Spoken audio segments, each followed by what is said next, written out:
Welcome, crew, guys, gals, ghouls, friends, fiends, foes, whoever may be listening beyond the omniverse tonight. On board the mothership, secure tinfoil hats and buckle down tight, hold on loosely, soar over the rocky tops of the Rockies on a rocky mountain high, sucked into the vortex of the four corners, and settle down snugly at mile marker 420 in colorful Colorado. It is Sunday, March 23rd. Monday, March 24th for those of you across the pond and beyond. Good morning, good afternoon, and good evening to you, and thanks so much for joining me tonight on Weird Paradox Media's Late Night in the Rockies. I'm your host, TessaTNT, and we are broadcasting live from the Mob Clubhouse tonight. If you are listening live this evening, you may be listening on KPNL Radio, which you can find at KPNL Radio at kpnl-db.com.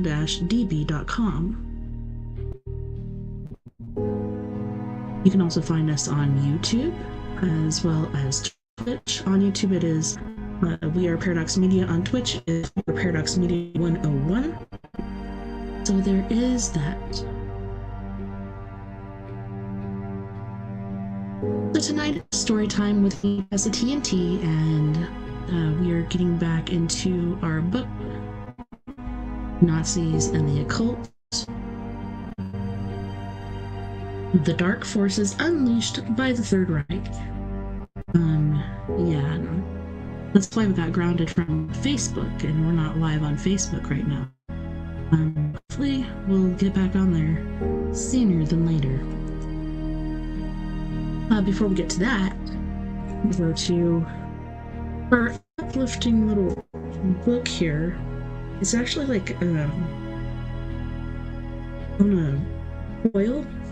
So it stands up by itself and you just flip it every day. And so the one for today, March 23rd, says, make up your mind, but you can't, and you are always right. So, mind is a powerful thing, and it's important to control your thoughts and try to be positive. Don't doubt yourself. You can do it. You got this. All right, and before we go ahead and share this book this evening, let's go ahead and play our warning here. Trigger warning. This video may contain graphic violence, descriptions, or depictions of violence, which can be triggering for individuals who have experienced violence or have been exposed to traumatic events, as well as discrimination and hate speech, content that includes racism, sexism, homophobia, transphobia, and other forms of discrimination, can be deeply upsetting and triggering for those who have been subjected to such attitudes and behaviors. Viewer, as well as listener, discretion is advised. Also, for educational purposes only, we do not support what this group has done, and we don't praise them or think in any way anything that they did. Right, it was actually quite messed up, if you ask me. All right.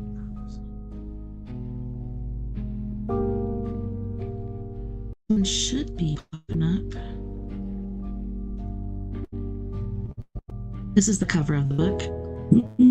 I actually got this from my grandpa's library when he passed. I believe it's the last book I have here from his collection that he had. There was one on the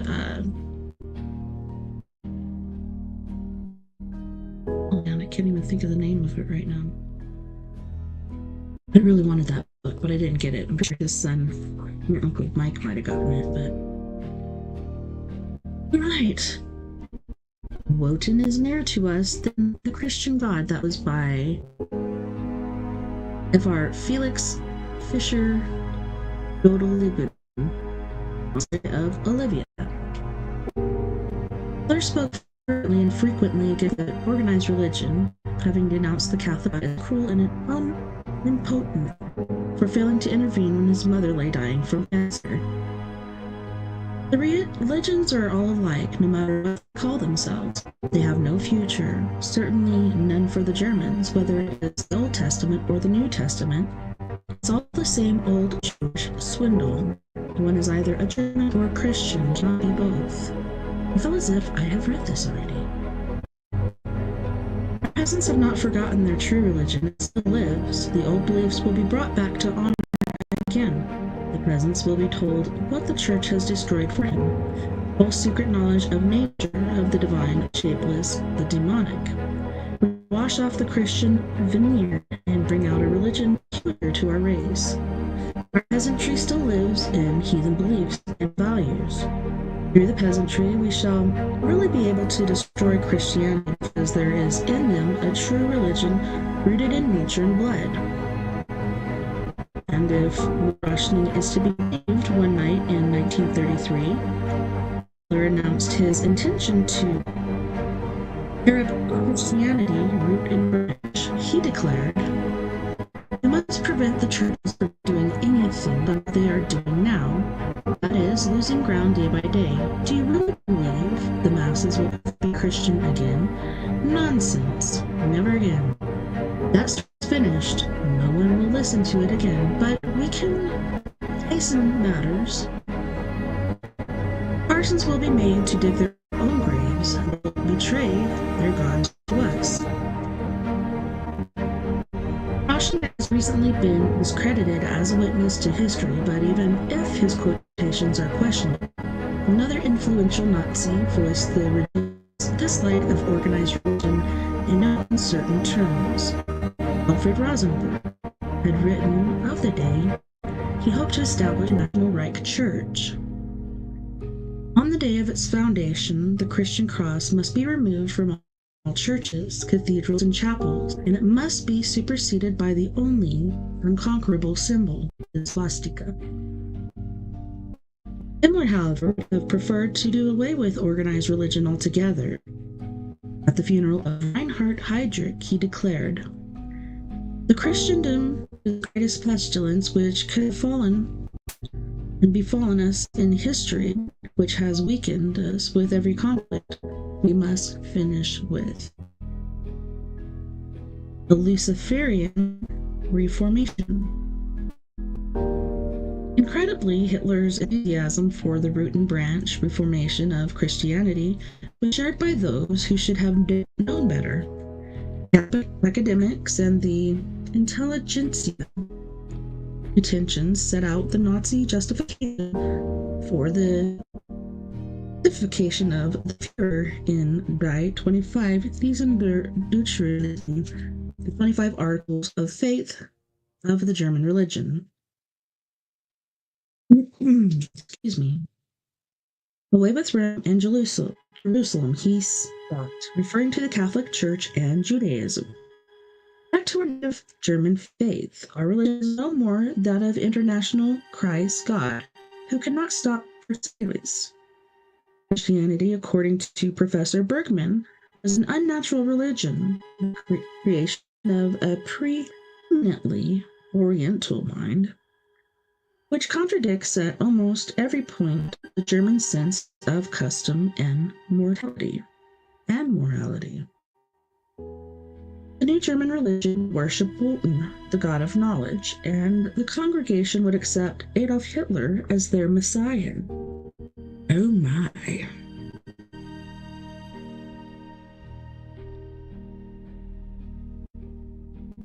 Everyone who seeks a religion and your life of God must keep himself painfully remote from the Bible and Christianity, for there is a Satan in this religion. We are no longer the ancient Germans.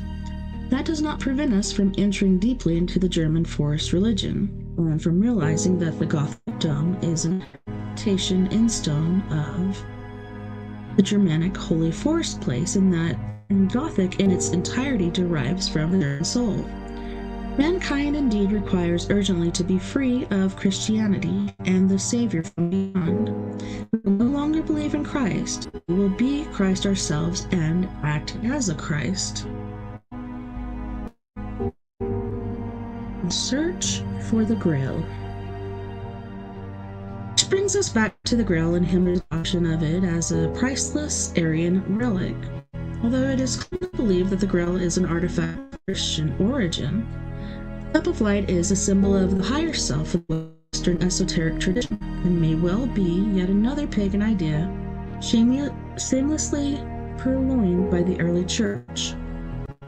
It seems more likely that Himmler envisaged the Grail in the form described by Wolfram von Reichenbach in Crucible, which is a sacred stone, the lapis exilis of the alchemist.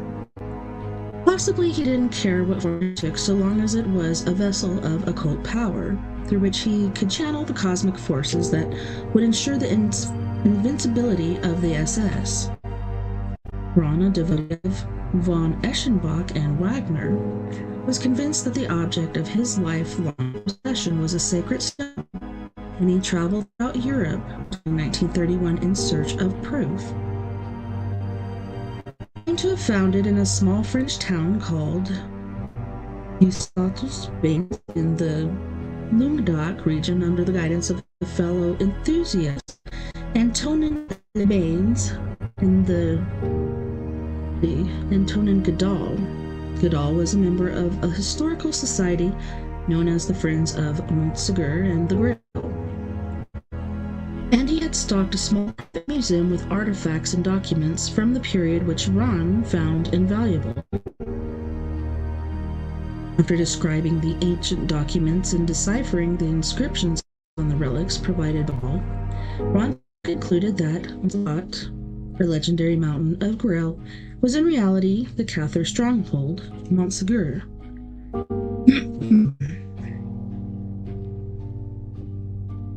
Having decoded the sacred geometry of the site and its relationship to other sites, he became convinced that the Cathar treasure would not have been removed from such a holy place, but must have been hidden in a secret location known only to the elders, most likely underground, where it would have remained unharmed when the Pope's knights set the fortress aflame.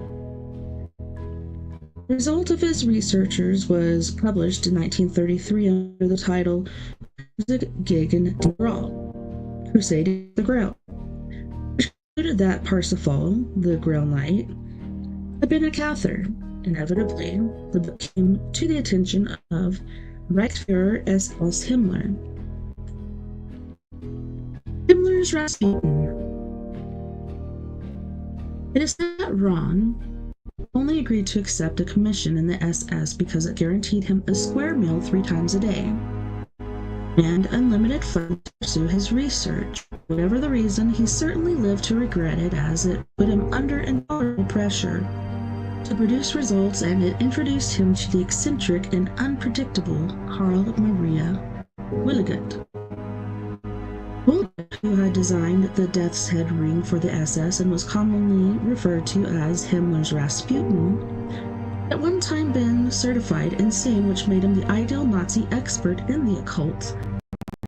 Himmler was suitably impressed with the wild-eyed rune scholar and clairvoyant to the extent that he had bestowed on him the title of the Department of Prehistory at the SS Race and Resettlement Office.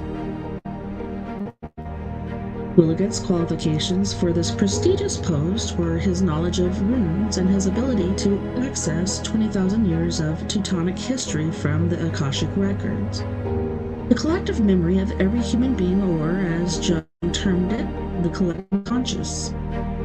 From this cloud of all-knowing energy, he learned that Christianity was of German origin and that Jesus was, in fact, the Teutonic god Baldur, who had fled to the Middle East after surviving an attempt to crucify him by devotees of his rival Wotan. Quite what Ron, a conventional historian, thought of his colleague is not known, but he must have wondered what madhouse he had stumbled into. The misgivings Ron had, he kept them to himself. His correspondence with Willigut concerned his quest for the Grail, which took him as far afield as Iceland, restricted to dry academic reports on the symbolic significance of ancient place names. When he returned, Himmler made his displeasure known and gave until 31st of October 1936 to provide a publishable manuscript documenting proof of Aryan superiority and Germans' right to the lands to the east, specifically Russia. There are still evidence that there were underground passages at Montsegur containing the Grail and possibly other occult artifacts. As Ron had originally suspected, in Hitler and the Catholic tradition, French author Jean-Michel Ungert speculates that Ron succeeded in locating the passages and recovering the Grail with the help of an SS Nenarbe archaeological team. The Holy Cup was then created up and transported under guard to Wawelsburg, where it was placed on a marble pedestal in the realm of dead underneath the Great Hall.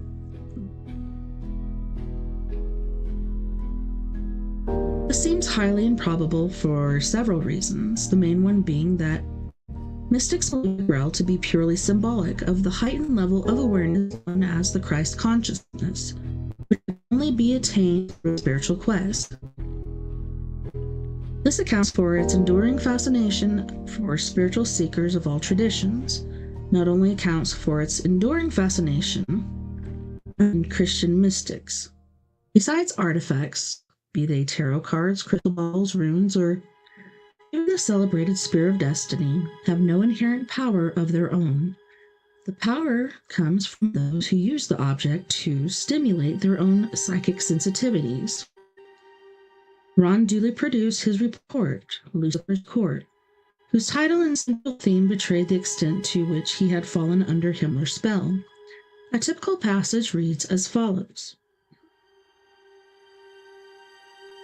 The ancient god of love is also the lord of spring, as personified in the Greek myth of Apollo, who brought back the light from the sun. He is a light bearer, or Lucifer.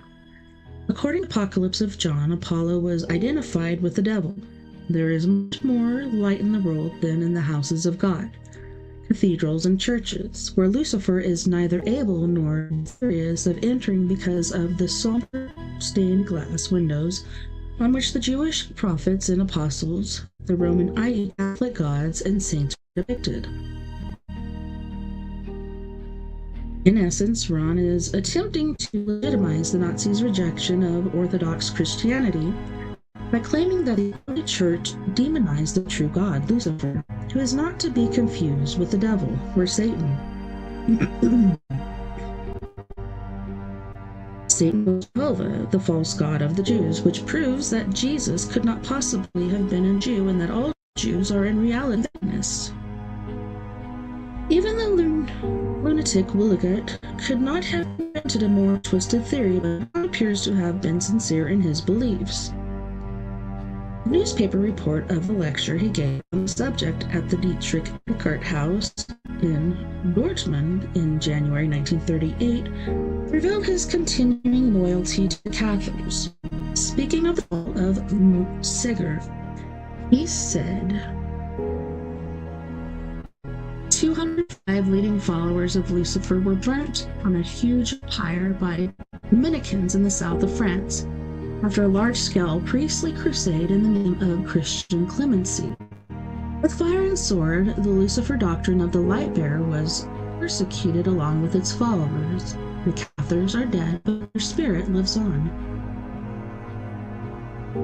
Ron was as much a victim of Nazism, one might argue, as any of the innumerable innocents who were murdered by them. But Ron lost not only his life, he lost his soul. The Occult Bureau.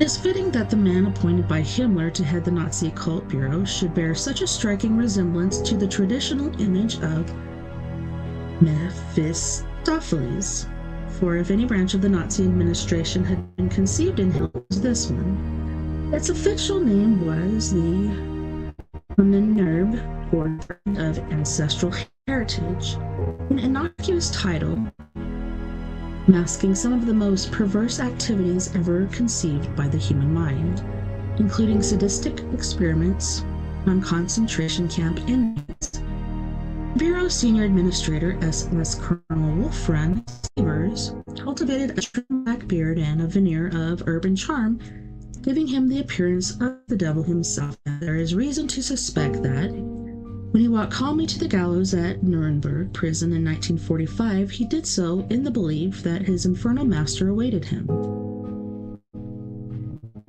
Prior to this assimilation into the SS in 1935, the Aninerb had been a pseudoscientific institution backed by academics studying the nutritional value of various forms of honey, the occult symbolism of the Ethiopian top hat, and the mystical significance of the suppression of the Celtic harp in Northern Ireland. Such trivial pursuits had been presided over by Severs' predecessor, Herman Worth, a man whose sanity was as questionable as that of Willigan. At the entrance to his home, Worth opened a notice which read, "No smoking, a stranger lives here." It referred to his wife, a medium who remained in a permanent trance-like state, while her husband stood by in expectation, ready to record the profound cosmic truths he claimed that she was able to channel from higher intelligences. Worth had secured the post of head of the Ninnerb after impressing Himmler with his knowledge of prehistory, but he was gullible extreme and embraced every crackpot theory at face value. He trusted his intuition to inform him whether a questionable source was genuine or not, rather than demanding documented evidence.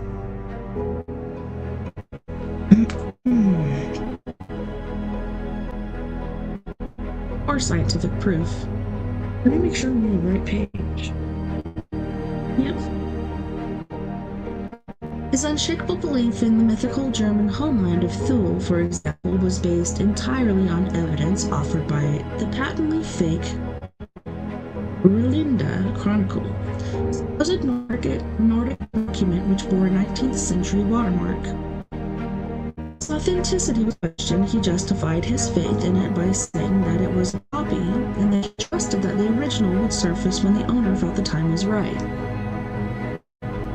Himmler was forced to defend Worth's reputation on more than one occasion, if only to save his own. In 1933, he ordered Hermann Röchling to strong-arm dissenting academics into silence so that Worth's assertions would be unchallenged. Himmler called me to account about a professor who lectured on historic times, both at Danzig and at Königsberg. This man, he said, had been criticizing current ideas about the origin of the Teutons and the age of their civilization, and had condemned these ideas from allegedly scientific points of view. At that time, Insensation had been created by an exceedingly silly book, The Manifest Fortune, the Roland Chronicle. The book traced back the history of Teutons to an infinitely remote period, and it proved once more that the original German Teuton race was the true creator of European civilization. The professor had treated this book with proper severity and criticism, and Himmler wanted me to dispose once and for all this type of scientific mischief-making. He himself would put the fear of God into the professors of Königsberg and Breslau. I was to do the same in Danzig. We heard a lecture by the professor who had edited the peculiar chronicle.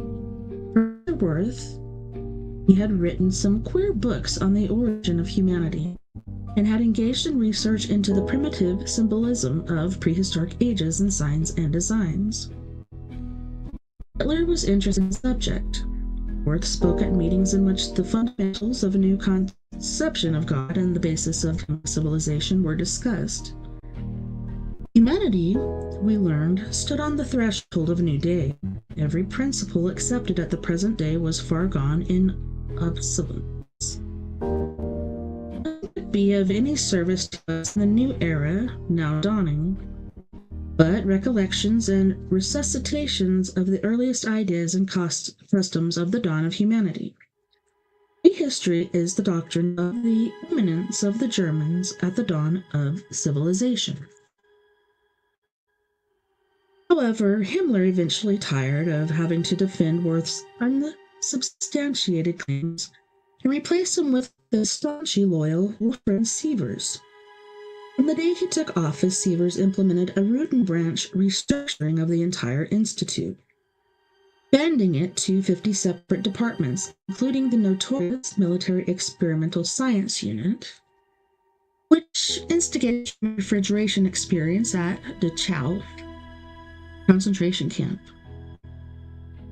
It has been fashionable for some individuals with a limited understanding of the regime to regard the Nazis as buffoons, and certainly some of their more bizarre theories regarding lost subterranean cities, Aryan ancestry, and the hollow earth are laughable.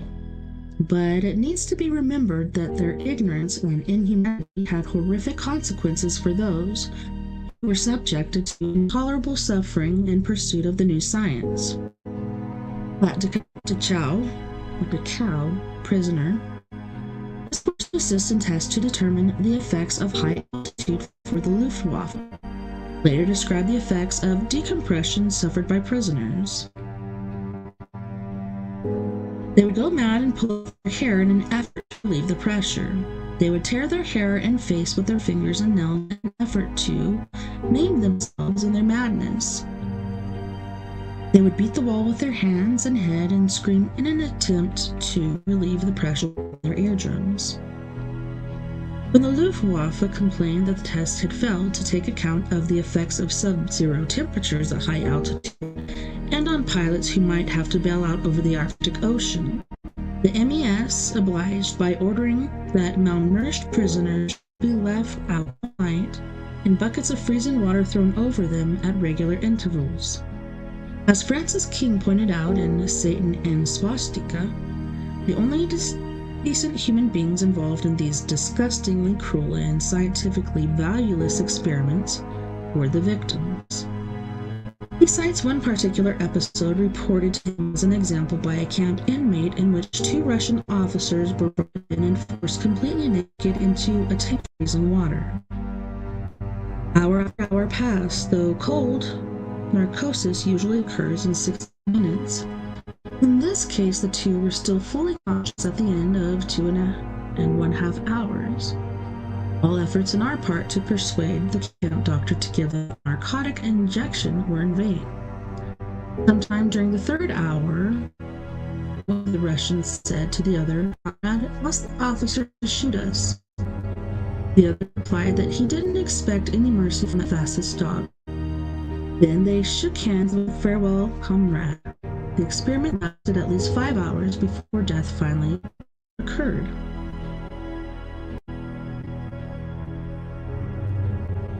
Senior physician in charge of the cow test was Dr. Sigmund Rascher. He escaped Allied justice but was shot by SS guards on Himmler's orders in the last weeks of the war. The Reichsfuhrer had endorsed Rascher's sadistic treatment of unarmed prisoners, but were drawn at being lied to by the physician who had accepted a gift from Himmler and fathered 3 children, late middle age. In fact, Rascher and his wife had kidnapped 3 babies from an orphanage and claimed them as their own. It is estimated that the Ninra spent more on their research than the Americans invested in developing the first atom bomb. Runes.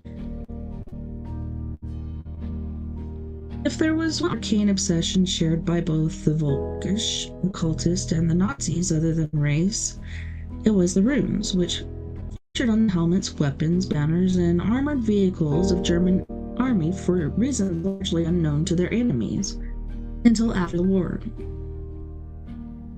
In the Norse legend, the runic alphabet was given to mankind by Odin, the one-eyed god, who wanders the world of men, dispensing wisdom and justice. In the 13th century Icelandic legend, the Volsunga saga, Brynhild or Brunhild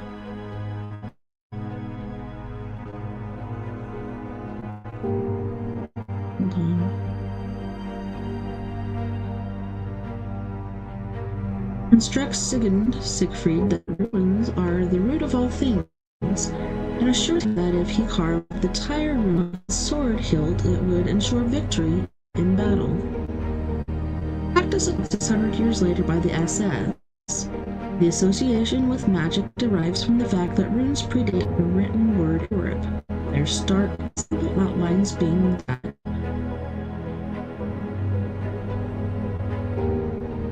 being carved in stone and wood, which imprinted the material with the residual personal energy of the scribe. Runes were widely used throughout Europe from 400 BC to protect the sacred burial places of the dead and in the casting of spells and curses.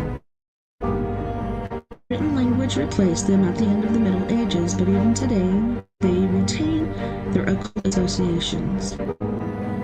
They're still used for divination, where the magician can meditate on a specific symbol to awaken the corresponding quality or attribute in themselves. It is an ideographic alphabet similar to Egyptian hieroglyphs and Chinese characters. Each stands for more than a letter. It is a symbol representing a significant word or concept. Each is said to possess the essence of that idea, which can be accessed by an initiate of rune magic who seeks to tap into its primal force. For this reason, Turkish occultists argued that runes were the true expression of ancient Aryan culture, where the written script was Semitic and superficial. The origin and meaning of the runes were an obsession of the Aryan academics of the Aninurb, who graded each discovery of runic script in a distant land as validation of Roman territorial claims. The inference being that the country in question must have been settled by the Teutonic peoples in ancient times. One eminent runic scholar, Joseph Heinz, went so far as to suggest that ley lines running through the Rhineland actually formed runic characters, which accounted for the mystical significance of the region. Meanwhile, the mystical significance of the runes inspired Himmler to adopt those which he believed would act as talismans, but protect or inspire his men. The double sig rune by the SS, for example, represents victory, and therefore, by adopting it as their insignia, those who wore it would invoke everything associated with successful conquest, including courage, strength, unity, duty, and physical energy. Himmler's intense interest in the magic power of runes led him to make it compulsory for SS officers to attend courses in runic lore. So we have a page here with different symbols. The first one is the Hakenkreuz, was a symbol for Thor, god of thunder. There was the Sonnenrad, or sunwheel. Swastika was the ancient Norse symbol of the sun. It was adopted by the 5th Panzer Division, Viking. The Sig rune represented victory. Contrary to popular myth, it had a mundane origin, having been designed in 1932 by an employee of Ferdinand Hofstadter, matchmakers. The Ver rune was a symbol of community spirit and of belonging. The Wolfsang, or wolf hook, was said to ward off danger.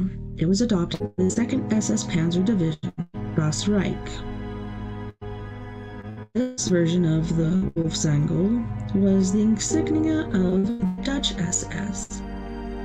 The Opfer rune represented self-sacrifice and was used to commemorate the Nazis who were killed in the Munich Putsch. The Eiff rune symbolized devotion and loyalty. It was worn by Hitler's personal adjutants. The Leben rune, or life rune, was the symbol of the Lebensborn Society, which cared for illegitimate children of SS men. Toten rune symbolized death and can be seen on Waffen SS graves.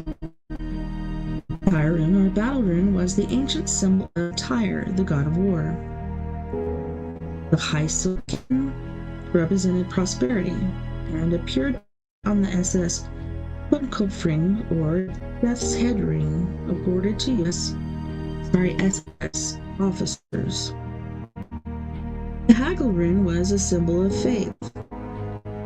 The Old rune represented friendship and kinship through blood. It was adopted by the SS Race and Settlement Office and by the 7th SS Willigan Division Prince Eugen. Chapter 6 SS Myth of the Black Knights. The vital idea that inspired the SA was replaced by an idea that was purely satanic, SS, by Joachim Gunther in 1934. There was nothing normal, noble, or chivalrous about the SS, Schutzstaffel, or personal guard, whose name became synonymous with brutality and mass murder. They were collectively responsible for the death of 14 million innocent civilians and the destruction of innumerable communities and cultures throughout Europe.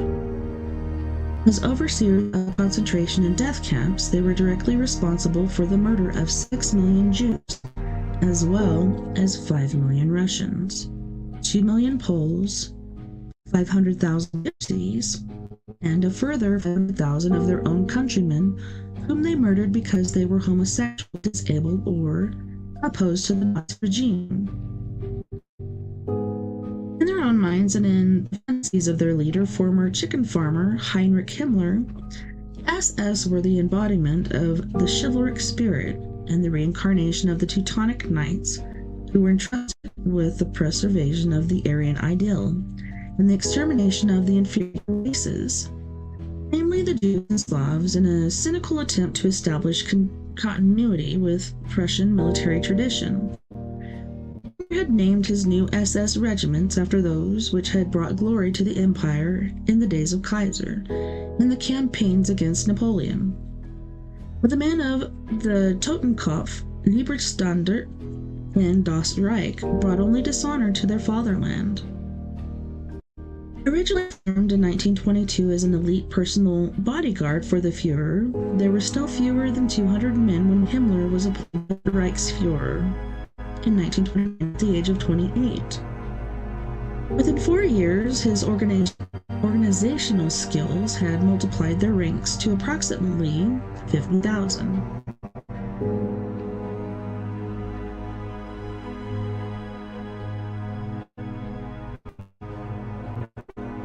By 1934, the year after Hitler's ascension to power, their numbers had grown to such an extent that Himmler could afford to expel 60,000 undesirables in the purge. But it was only after the Night of the Long Knives on 30th of June 1934 when SS execution squads raped and butchered the SA leadership, including its figurehead, Strom, that the supreme authority of the Black Order was assured. From that day on, the brown-shirted street brawlers of the SA, as well as the security service SD, and even the United Gestapo, the Nazi secret police, were subordinate to the SS. Himmler had remarked with grim satisfaction, "I know that there are many in Germany who feel sick when they see this black tunic. We can understand that," and he was unapologetic when it came to justifying his men's ruthlessness. One principle must be absolute for the SS man. He must be honest, decent, loyal, and community to members of our own blood and to no one else. What happens to the Russians, what happens to the Czechs, is a matter of indifference to me. Such good blood of our own kind is there. Maybe among the nations we shall acquire ourselves, if necessary, by taking away the children and bringing them up among us, whether the other peoples live in comfort or perish in hunger. Interests me only in so far as we need them as slaves for our culture. Apart from that, it does not interest me whether or not 10,000 Russian women collapse from exhaustion while digging a tank ditch. It interests me only insofar as the tank ditch is completed for Germany, Blood and soil. Ironically, Himmler, the site, is the son of a Catholic school teacher who rose from pedantic petty party bureaucrat to command one of the most feared fighting units in history, was said to dwell at the sight of blood. His sadistic streak had to be satisfied vicariously by others, who willingly dirtied their hands on his behalf. As with many in the Nazi hierarchy, he considered himself a man of culture, principles, and ideals. He had studied agriculture at the University of Munich and dreamed of establishing an agricultural academy, which would lead a rural revival. The yeoman on his own acre is the backbone of the German people's strength and character, he had written. If Himmler had prevailed, German industry would have been dismantled and the nation would have been forcibly regressed to the Middle Ages, centered around a feudalistic, self-sufficient peasant economy with himself as liege and lord. According to his adjutants, the Reichsführer envisioned himself as the reincarnation of King Heinrich Bervogler, Henry the Fowler, 875 through 936, King of Saxony and founder of the First Reich, whom he described as a noble peasant of his people. It is unclear if he took this idea literally, as according to his personal physician, Felix Kirsten, he was also in the habit of conversing along with the spirit of his hero in the dead of the night. This apparent contradiction is explained by the fact that Himmler subscribed to the theory put forward by the mystic Karl Eckert, who believed that each individual is part of a soul group and so is drawn to reincarnate within the group. According to his theory, a man might return his own grandson, or a father and son might be reborn a century later as brothers in order to resolve the differences that divided them in their previous lifetime. Himmler was not ashamed to express his belief in such unconventional and anti-Christian ideas in public. In Zwickau, on the 1000th anniversary of Henry the Fowler's death in 1936, he told an audience of high-ranking SS officers that they were part of an esoteric order who had known each other in a previous lifetime and had been brought together again to fulfill a special mission after previous lifetime, and had been brought to which they could expect to meet again in the future life. The following year, he ordered 20,000 copies of Eckert's book, Temporal Immortality, to be distributed among SS members, but the order was cancelled after several of Hitler's inner circle against the Fuhrer. Himmler's advocacy of Eastern esotericism was undermining the regime's relationship with the Church. This was Himmler's devotion to his namesake, Heinrich, that he made an annual pilgrimage to his tomb to renew his vow to continue the king's civilizing mission in the East, and sat beside it in silent meditation in the hope of receiving guidance and inspiration from the dead monarch.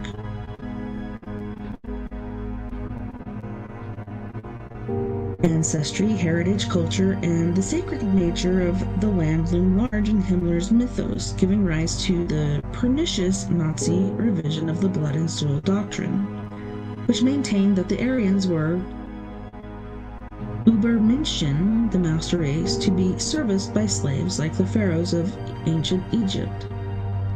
Really, his concept of German peasant life was not the pastoral idyll of the German Romantic poets. He envisaged the fields of the fatherland being tilled by Slavic slave laborers, or Slavic slave laborers, including children who would toil from dusk till dawn until they dropped dead from starvation and overwork, while their German masters looked on unmoved. Tragically, his vision became reality for hundreds of thousands of human beings.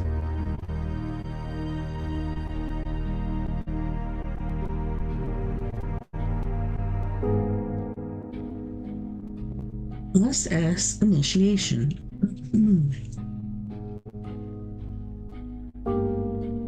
With his An imposing physique, poor eyesight, and chronic digestive disorders, Himmler made a pathetic figurehead for his Praetorian Guard. Nevertheless, entry requirements for the SS were initially stringent in the extreme, although they were later relaxed to accommodate suitable candidates in occupied countries, especially after the defeat in Stalingrad, when the tanks of the SS were severely depleted. In addition to qualifying as exceptionally physical specimens of Nordic manhood, officers had to prove their Aryan ancestry back to 1750, while lower ranks only had to demonstrate that their family tree was untainted by Jewish blood as far back as 1900. Exceptions were made for Himmler's favorites, who were suspected of having Jewish ancestors, such as iron-hearted Reinhard Heydrich, of whom Himmler said he had overcome the Jew in himself by intellectual means.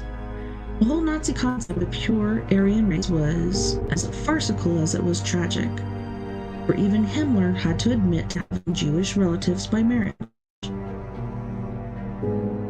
Once accepted, the typical 18-year-old SS novice underwent a lengthy period of training and indoctrination, during which he was permitted to wear the uniform but without the collar patches. These were awarded by 9 November each year, on the first anniversary of the 1923 Putsch, which followed his acceptance into the order. On the following 30th of January, the anniversary of Hitler's accession to power, the candidate would receive his provisional SS identity card. But he had to wait until 20 April, Hitler's birthday, before being given a full identity card and the collar patches. In addition to his military training, which was designed in Himmler's words to teach every man how to kill and how to die, candidates were subjected to indoctrination in the SS Credo, a perversion of the Catholic Catechism, which demanded that every man memorize the answers to such leading questions as, "Why do we believe in Germany and the Fuhrer?" The required answer ran as follows: "Because we believe in God. We believe in Germany, which he created in his world, and in the Fuhrer, Hitler, whom he sent us."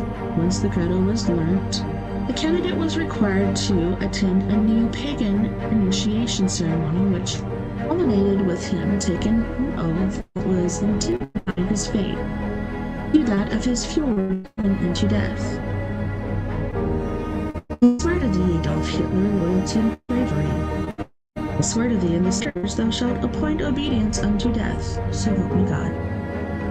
It was by exploiting the German trait of unquestioned obedience to authority in this way that Nazis ensnared so many young men into blind obedience to their vile orders.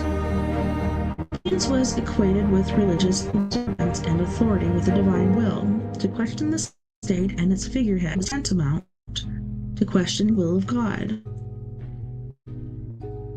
It has long been thought that such oaths were initiated by the Nazis, but in fact they had previously been implemented by Kaiser Wilhelm II. In December 1891, he told recruits, "You have now sworn allegiance to me in presence of a priest of God and before this altar. You have sworn allegiance to me, which means you are now my soldiers. You have given yourselves to me body and soul. You know henceforth only one enemy, my enemy. I may order you to shoot down your own relatives, your brothers, or even your parents, which certainly God forbid, but even then you must obey my orders without question." Only after his obligatory service in the Labor Corps and the Army was the successful candidate entitled to wear full SS insignia and carry a ceremonial dagger engraved with runic symbols which were intended to bestow magical powers of protection on the wearer. The SS insignia were not, as many have thought, representative of lightning flashes, but were two sig runes, which were symbolic of power and victory. Since ancient times, the dagger has been considered a sacred weapon and was used in ceremonial magic, where it represented the grounding of the god force in the realm of matter in the same. The lightning rod channels electricity to the earth. Prior to 1939, all ranks also received a silver death's head signet ring, but during the war it was given only to SS commanders who had held a senior rank for more than 3 years. Again, the ring was a clear counterpart to the rings worn by the pagan priests of ancient times. In Germany, these were known as Dragosi. After serving in Labor Corps or the Army, SS novice was assigned to whichever branch of the service his superiors deemed most suitable for his particular skills. The SS had their own regular army unit, the Waffen-SS, who were considered Hitler's loyal shock troops. In the concentration camps, the SS doubled as guards and executioners, or they could be transferred to duties supervising and assisting the Gestapo to round up and interrogate members of the resistance in occupied countries. The most notorious unit of all was the Einsatzgruppe, or Death Squad, whose sole duty was to act as an extermination unit, instigating Hitler's policy of ethnic cleansing or genocide in the wake of the advance of German troops. So we're going to go ahead and leave that right there as we go to our first music break. And on this break, we have the lovely, the talented Miss Mia Savage, Lemurian Crypto, Let Me Be Your Home, Our New Reality, and Your Skeleton. Don't go anywhere. We'll be right back for this music break.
You're mine tonight. You're mine. You're mine. You're mine.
Welcome back, and thanks so much for joining me tonight on We Are Paradox Media's Late Night in the Rockies. So tonight we have story time with me, TessaTNT, and we have been reading The Nazis and the Occult, The Dark Forces Unleashed by the Third Reich. I'm hoping we can finish it this evening, but we'll see what happens. So I'm going to go ahead and share this warning once more.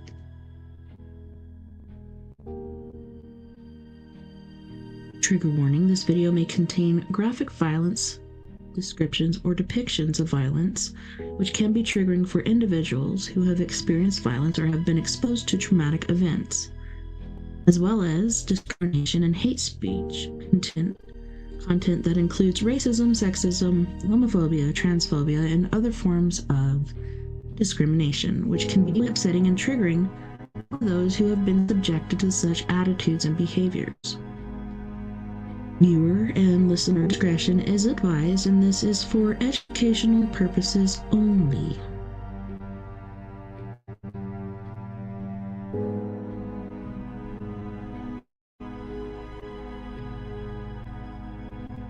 All right.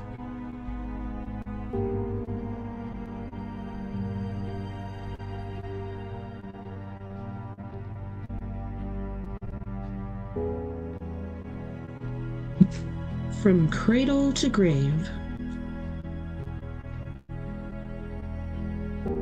Every aspect of the SS man's life, from his baptism to his funeral, was controlled by the state. At baptism, the firstborn would receive a personal gift from the Reich's Führer in the form of a silver-plated mug, while the fourth child received a silver candlestick engraved with the legend, "You are but a link in the endless chain of the SS clan." Himmler even issued instructions on how his men should commit suicide in the proper fashion, so as not to bring dishonor to the regiment. Even in death, the SS were distinguished from the regular troops by a wooden totem rune and placed a conventional cross on their graves.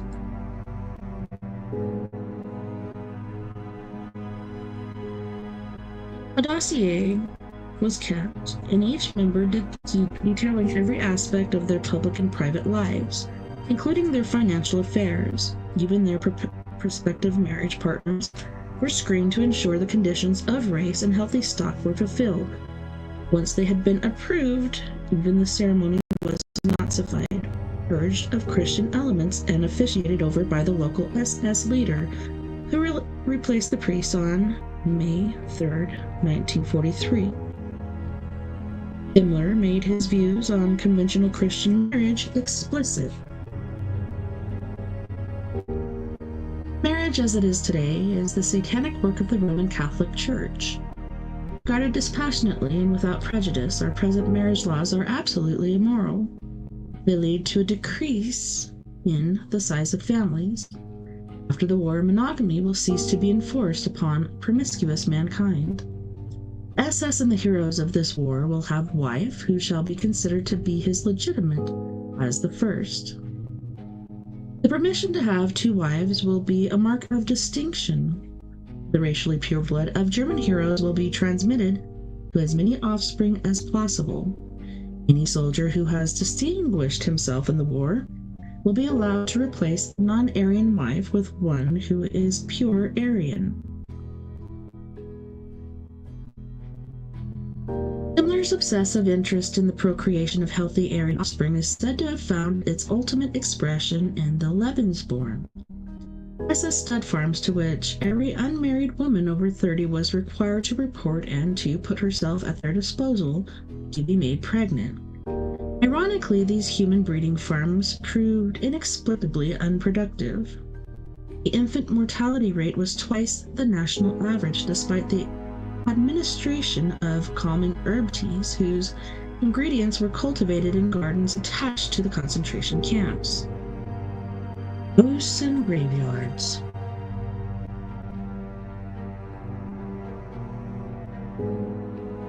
It is no exaggeration to say that the Nazis had some very odd ideas indeed, considering that their leaders were no more than street thugs and petty bureaucrats. It is unsurprising that they embraced such eccentric theories as Bender's Hollow Earth model or Borbigger's World Ice theory. Perhaps the most bizarre practice was that advocated by the SS magazine Die Schwarzkorps, the Black Corps, which encouraged its readers to copulate in graveyards where German heroes had been interred.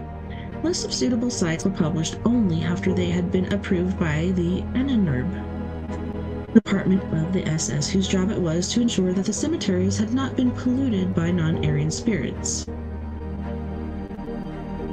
Jewish cemeteries were systematically desecrated and sites redeveloped, but there was one significant exception. The ancient Jewish cemetery at Worms was spared because the highly superstitious Himmler believed that the magical geomancy of the site, which dated back to the 11th century, would be disturbed if the alignments were altered.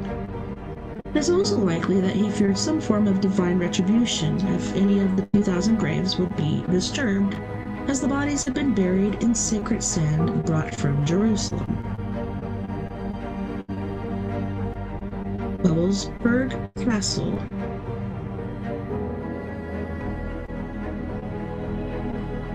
The castle was adapted to serve as a sort of monastery. There, a secret chapter of the other assembled each year. Each had to devote himself to a ritual of spiritual exercises aimed mainly at concentration, the equivalent of prayer before discussing the higher policy of the SS. And that is why SS Brigadier Walter Schellenberg. When Himmler surveyed the ruins of the Schloss Wewelsburg near Paderborn in Westphalia in the summer of 1934, he knew immediately that he had found his Camelot, although it would require several million Reich marks to restore it to its former glory, and it would require several million and considerably more to furnish it in a manner befitting the spiritual center of the SS. There was no doubt in the frugal Himmler's mind that it would be money well spent. Legend had it that the castle would be the last surviving stronghold against a furious future assault by hordes from the east, and the ever-superstitious Himmler intended to be safe behind its impregnable walls. Furthermore, according to occult experts in the Innenurb, the fort was situated at the intersection of several ley lines, which meant that the Earth's energies were concentrated at its triangular-shaped foundations, and would be evoked during magical rituals to be directed to whatever end the practitioner desired. Once the local authority had been persuaded to lease Wewelsburg for the nominal rent of 1 mark per year, and the project had secured a government grant, the renovation work began in earnest. Each suite was furnished in a style befitting a German hero, and was replete with richly embroidered tapestries, heavy brocade curtains, ornate antique furniture carved from solid oak by the finest craftsmen, and plush carpets that would not be out of place in a sultan's palace. Even the wrought iron door handles and candlesticks were the finest examples of German craftsmanship. At its heart was the banqueting hall, measuring 45 by 30 meters, which its imposing Arthurian round table could, around which were ranged 13 carved wooden chairs upholstered in pigskin and bearing the name of the Obergruppenführer, who was to be honored with a place at Himmler's court. Number of guests symbolized the 12 signs of the zodiac, with Himmler at its head, but may also have been intended to parody Judas and 12 Christian disciples whose influence was to be eradicated with the establishment of the New World Order. Directly below the Great Hall lay the hushed stone circular vault known as the Realm of the Dead, which housed 12 black pedestals, each in a niche ranged around a hollow shaft. This was the crypt in which the fallen knights were to find their eternal rest in the event that their bodies could not be recovered from the battlefield. The coats of arms were to be burnt in their stead and the ashes placed in a porcelain urn. Here it was hoped future generations would venerate the founders of the 1,000-year Reich. The official line was that Wewelsburg was to serve as an SS training school. At least one insider witnessed magical rites being performed in an antechamber of the castle. In his memoirs, SS Brigadier Walter Schellenberg recalls the moment he inadvertently walked in on a psychic circle whose members had been instructed to project their mental energy into an adjacent room where a suspect, General von Reich, was being questioned. ordered them all to concentrate their minds on exerting a suggestive influence over the general that would induce him to tell the truth. To see these 12 SS leaders sitting in a circle, all sunk in deep and silent contemplation, was indeed a remarkable sight. With his distinctive rituals, oaths, and insignia, every SS man was made to understand that he was more than merely a member of an elite fighting unit. He was an initiate in a secret religious order, a superior being in an immoral universe existing beyond the human concepts of good and evil. With his distinctive rituals, in practical terms, he was above the law. No court had jurisdiction over the SS, only his superiors could judge him. He was conditioned to act without compassion for his enemies and without mercy for those condemned by the state as unworthy of life, for they were Untermenschen, subhuman. Once he put on the black uniform, he was not required to have a conscience or thought of his own. He could kill with impunity and consider every brutal act of service to the state. Chapter 7: Satan and the Swastika. Something profoundly evil does not lurk behind Germany's present tyranny. Where, indeed, is evil to be found? And that was by Louis Spence.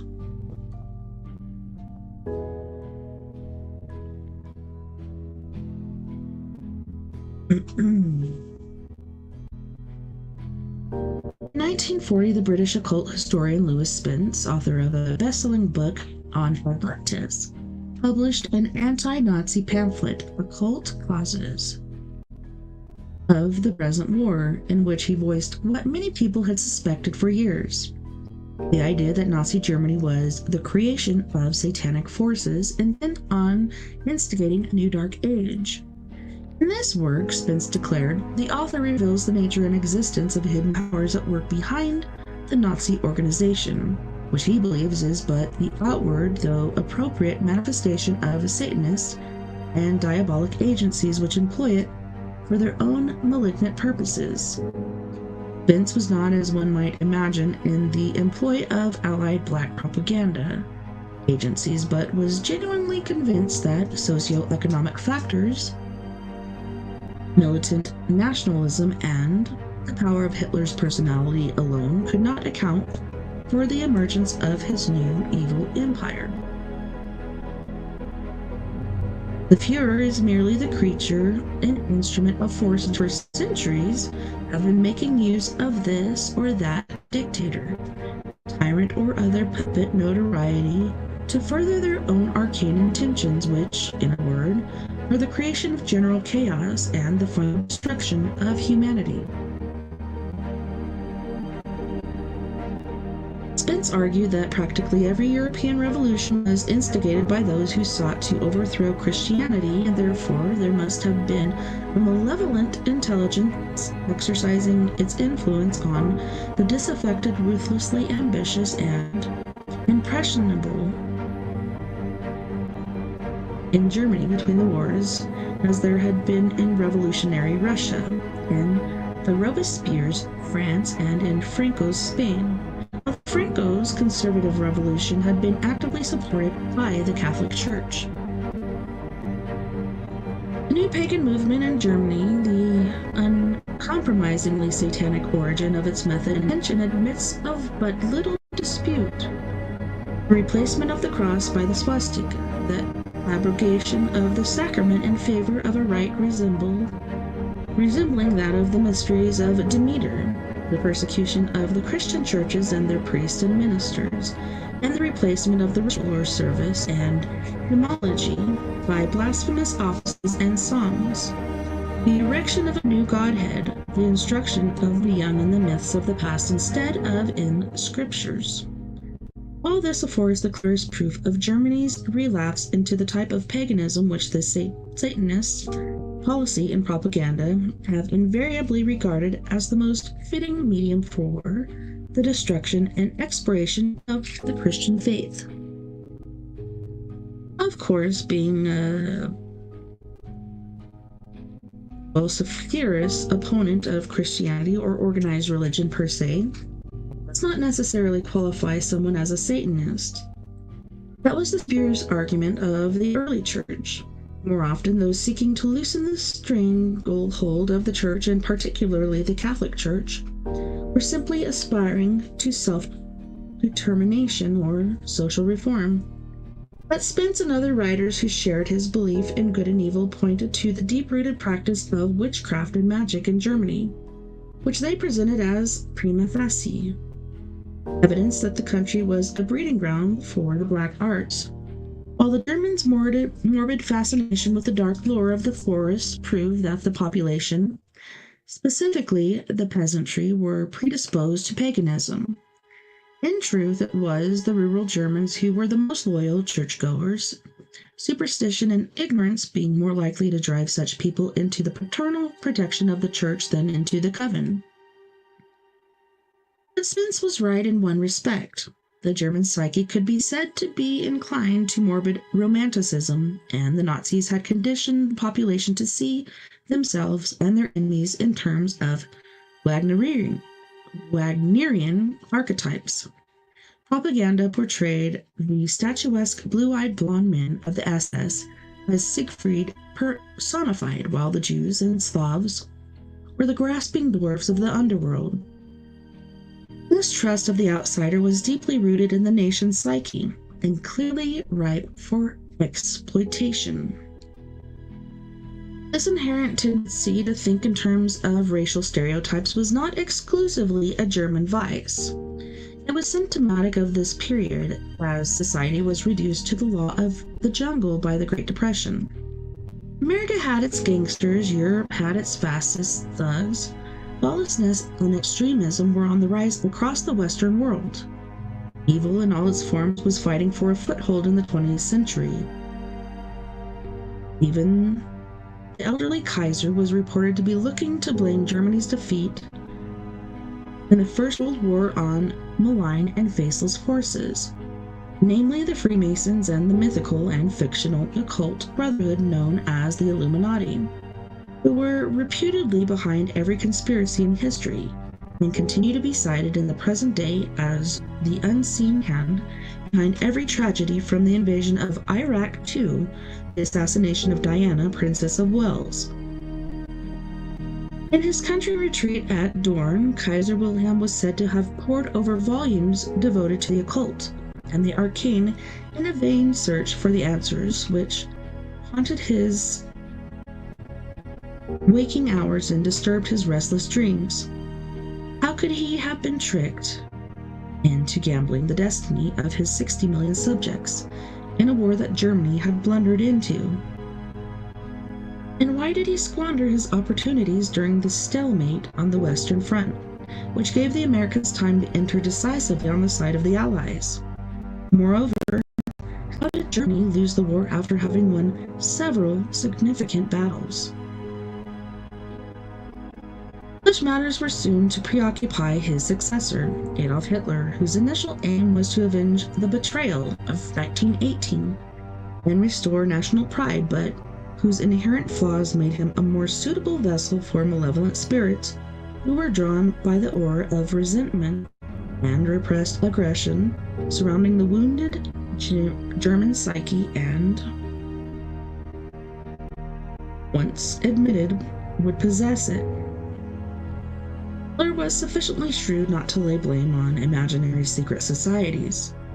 His choice of scapegoats proved to be targets who were conveniently out in the open, readily identifiable according to Nazi racist ideology, and could be eliminated without fear of the civilian population raising a finger to protest. The Jews had been portrayed in propaganda films and even in children's school books as vermin spreading disease and corruption. The pure Aryan soul of capitalists had been blamed by the Nazi press for rampant inflation of the 1920s, and the common demonized for organizing industrial unrest, which threatened the stability of the state. The average German would be glad to see the back of all of them. The communists might put up a fight, but the SA, who were spoiling for a brawl, vastly outnumbered them.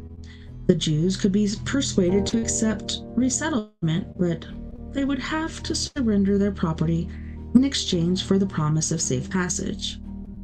In this way, evil crept insidiously into German society, drop by drop, like a slow poison lulling the conscience of the nation into a coma. The nature of evil.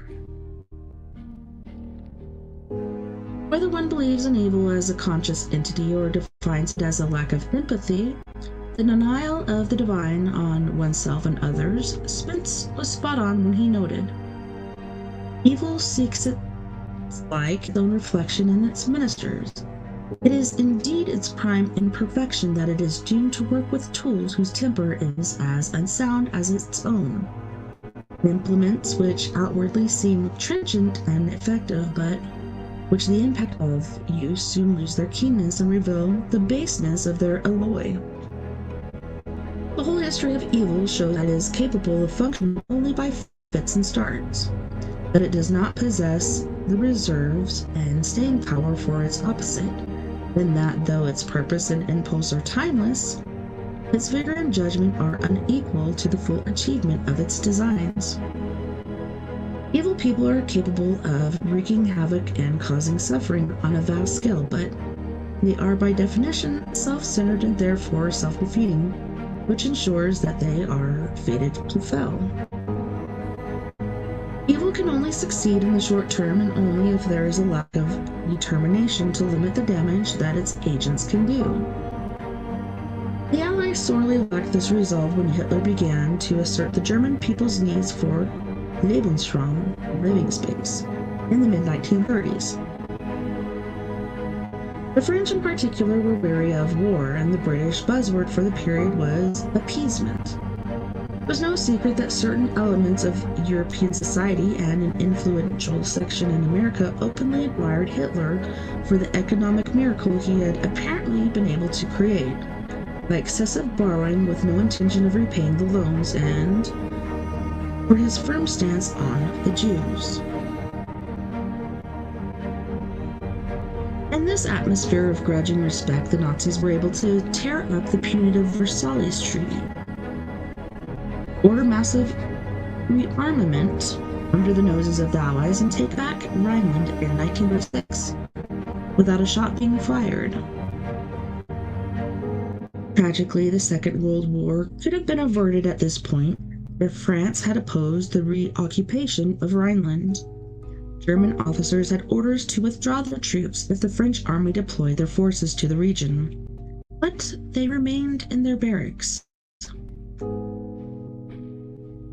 Having tested the Allies' resolve and found them wanting, Hitler went on to successfully demand the annexation of Austria, the return of the Sudetenland, the Danzig corridor, and finally, neutral Czechoslovakia, before the Allies realized how foolishly naive they had been and announced they would stand by Poland in the event of a German invasion.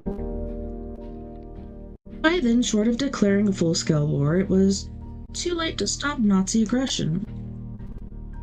It is true that the evil nature of the Nazi regime was not fully revealed until the liberation of the concentration camps in 1945. But only the most ignorant and callous individual could have protested that they had no idea that the fascist dictatorship would be capable of.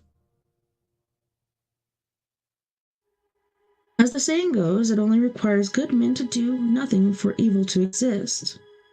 But this notion of evil merely a convenient explanation for abhorrent human behavior, a concept which should serve as an excuse for not taking action or responsibility because we imagine it to be something beyond our control?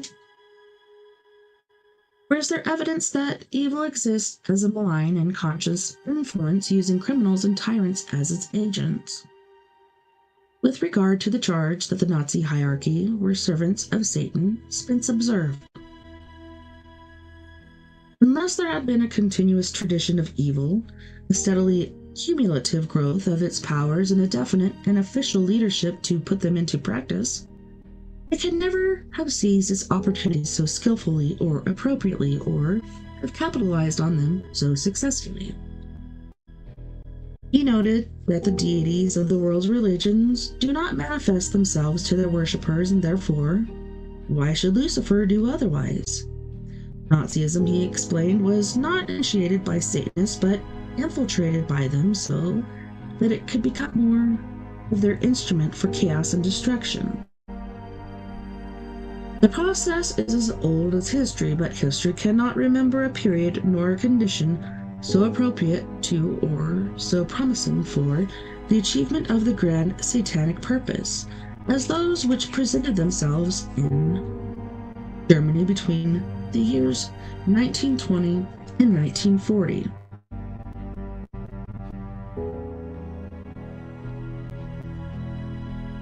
In Spence's eyes, Nazi Germany was the very personification of Faust, selling its soul for temporal power. That pride, which is the basis of the satanic heresy, is preeminently developed in the Nazi creed, along with its concordant vices of mendacity, subtle and cowardly distortion of the truth, assassination open and secret, the massacre and persecution of the helpless, in a word, unbridled diabolical license. The Prince of Darkness in person had undertaken to government that nation.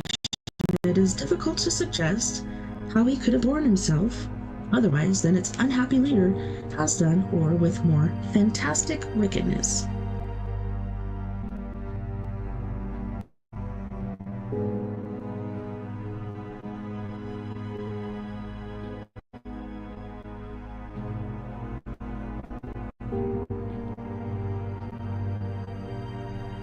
Fighting the good fight.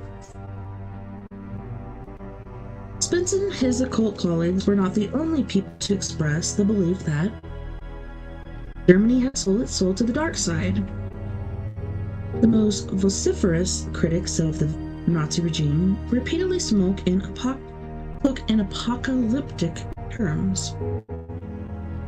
The exiled Queen Wilhelmina of Holland described the war as being between God and conscience and the forces of darkness, while Cardinal Hensley, Archbishop of Westminster, told his congregation, "You are on the side of the angels in the struggle against the pride of rebellious Lucifer."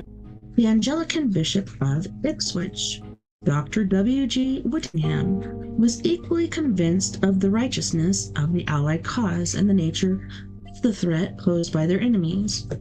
"We are not fighting flesh and blood," he wrote, "with the devil in the persons of Hitler and his gang." Such warnings were not merely biblical rhetoric. Many of those living under Nazi occupation or sheltered from the falling bombs of the Luftwaffe were sincere in their belief that they were resisting evil incarnate.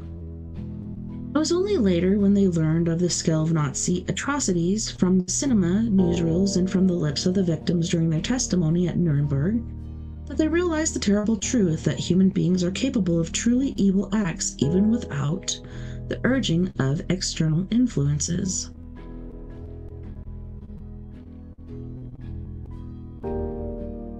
So many of the concentration camp commandants, and the bureaucrats who ordered the transportations to Auschwitz, Treblinka, and Dachau lacked the imagination to realize the transportation's awful consequences of their actions. Others simply didn't care. They were devoid of conscience and compassion. A few even believed that they were acting for the greater good. This willful indifference to the suffering of others gave rise to what became known as the banality of evil, and it explains the otherwise incomprehensible actions of serial killers and habitual criminals today as it did the actions of those complicit in the genocide effected by the Third Reich. The lone voice of the anti-Nazi student organization, the White Rose, felt to prick the conscience of those who acquiesced in their crimes perpetrated by Hitler's thugs. Yes. Its young leaders were headed for merely having the temerity to voice opposition to the regime, but they willingly sacrificed themselves in a vain effort to awaken their countrymen through the nature of the contagion that had corrupted them, which encouraged children to inform on their parents, and the spiteful to denounce their neighbors. One of their pamphlets expressed openly, but many must have feared even to think. Every word that comes from Hitler's mouth is a lie. When he says peace, he means war. And when he blasphemously uses the name of the Almighty, he means the power of evil, the fallen angel, Satan. His mouth is the foul-smelling law of hell, and his might is at bottom accursed. True must conduct against the National Socialist terrorists, state which rational means, but whoever today still doubts the reality, the existence of demonic powers, has failed by a wide margin to understand the metaphysical background of this war. Behind the concrete, the visible events, behind all objective logical considerations, we find the irrational element, the struggle against the demon, against the servants of the Antichrist. Everywhere and at all times, you have been lurking in the dark, waiting for the moment when man is weak, when of his own volition he leaves his place in order of creation, as founded for him by God in freedom. He yields to the force of evil, separates himself from the powers of a higher order, and after voluntarily taking the first step, he is driven on to the next and the next at a furiously accelerating rate. Oh man, there's a picture here with, looks like a teacher and a whole group of kids doing the Nazi salute. So sad, those poor kids. The German people's apparent acceptance of the demonic as a conscious, influential entity was not solely the result of centuries of indoctrination by the Church. German intellectuals, writers, and artists of both the Romantic era and the rational reactionary period had acknowledged the existence of evil as a latent force within each and every individual. Goethe in Dichtung und Wahrheit gave one of the most penetrating insights into the true nature of evil as it was to manifest to Adolf Hitler when he wrote, "This demonic element manifests itself in all corporal and incorporeal things, and even expresses itself most distinctly in animals, yet it is primarily in its relation to man that we observe its mysterious workings. The most fearful manifestation of the demonic is when it is dominating in some individual character. Such persons are not always the most eminent men, either in intellect or special gifts, and they are seldom distinguished by goodness of heart. Tremendous energy seems to emanate from them, and they exercise a wonderful power over all creatures and even over the elements, and indeed, who shall say now, much further such influence may extend. All the moral powers combined are no avail against them. In vain does the more enlightened portion of mankind attempt to throw suspicion upon them as dupes or as deceivers. The masses are attracted by them. Seldom or ever do they find their equals among their contemporaries. Nothing can vanquish them but the universe itself, with which they have begun the fray, and it is from observation of facts such as these that the strange and tremendous saying has arisen, Nemo contra dum nisi du ipse. Nobody can be against the divine will of God himself. In other words, evil is merely the contrary impulse to evolution, which manifests in as traditional vices. In modern psychological terms, it is the result of an unbalanced psyche due to an inflated ego which distorts the person's perception of the world, like a spoiled child who believes he is the center of the universe. But during times of national crisis, such as in the early years of the Second World War, combatants found it necessary to create an archetypal image of their enemy as evil incarnate in order to justify the act of killing, which in peacetime would have been a crime and a carnal sin. But there were many who dismissed such rational explanations, and persisted in their belief in the existence of demons and devils because they were far easier to accept than intellectual concepts such as ego, the superego, and the id. Cultist Louis Spence wrote, "As Adolf Hitler has advanced in life, there has steadily grown up within him another man, rather an evil spirit of the most violent and deadly kind, to whose daily expression he has offered little resistance. In a word, the malign power has seen in this base and pitiless creature, utterly lost to all human sensibility, moved only by crude and elemental emotions of revenge and mock sentiment, precisely the kind of vehicle which is sought, and which it ever seeks to carry out its infernal purpose. Is impelled by forces the true nature of which he does not comprehend is plainly obvious from the account of those conversations he held with Sir Neville Henderson before the outbreak of war, which makes it evident that he is under the domination of influences of which he is only the mouthpiece." Spence assumed that the lengthy silences which Hitler was known to precede even significant decision betrayed the fact that he was listening for the inner voice. His mind and will are, in a word, at mercy of that force which, throughout the ages, has masqueraded under many names, but which, nevertheless, has only one identity, his Luciferian master, who is eternally incapable of speaking the truth. Such beliefs persist to this day. The Cathedral of Light.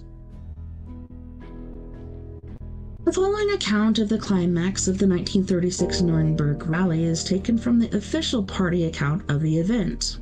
Offizieller bericht über den Verlauf des Rechtspartiges mit sämtlichen Kongressräten Munich, Zentralverlag der SDAP, by C. Roland. The Nuremberg Party rally concluded on Friday evening with an impressive roll call of political leaders. As the setting sun cast its red radiance over the towers of Nuremberg, 90,000 of Adolf Hitler's followers and 25,000 flag bearers marched in wide columns through the Dutzendteich. All Nuremberg was alert to witness the impressive spectacle. Shortly after 7:30, when it is almost dark, a floodlight shines into the sky. The spotlights illuminate more than 200 swastika banners that flutter from 12-meter-high flagpoles in the evening breeze. Suddenly one senses the enormous scale of the field and absorbs the memorable image. More lights illuminate the white marble podium, a fantastic, unforgettable sight. All those present stand in hushed silence and motionless in awe of the beauty of the scene. The grave of the Führer's stately buildings on the Nuremberg Reich Party rally grounds is revealed glory. More lights sweep the field, revealing the limitless brown columns, demonstrating their precision marching, until suddenly, at a command, all 90,000 are in position. The celebratory mood electrifies everyone as they anticipate the experience that awaits them. They cannot imagine what will actually happen. Orders come from the loudspeaker. Vehicles race everywhere. Once before 8 o'clock, spotlights at the southern end of the stadium dim. This is where the Führer will make his entrance. Familiar cries that accompany the Führer's arrival echo from the Dutzendteich train station. Procession circles the field, and suddenly 180,000 people look to the stars. 150 blue spotlights send their beams hundreds of meters into the sky to form the most impressive cathedral that mortals will ever see. There at the entrance we have the first sight of the Führer. He stands motionless, looking upwards, then turns and strides past the long columns of his loyal fighters, 20 deep with his aides following behind. A sea of cries of Heil and euphoria erupts around him. Stars sparkle through the deep blue curtain of the Cathedral of Light, and the emblems of the German nation billow in the soft breeze. Well, on that note, boys and girls, we're going to go to our second music break. Man, I'm really gonna try to finish this book tonight. We're gonna move on to something else. Alrighty. So we have Miss Mia Savage from the Phoenix, Arizona area with Bury Me in Heaven, Singing to Your Grave, Not a Phase, and The Bottom Line. You guys don't go anywhere. We'll be right back after this music break.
right now between fear and love.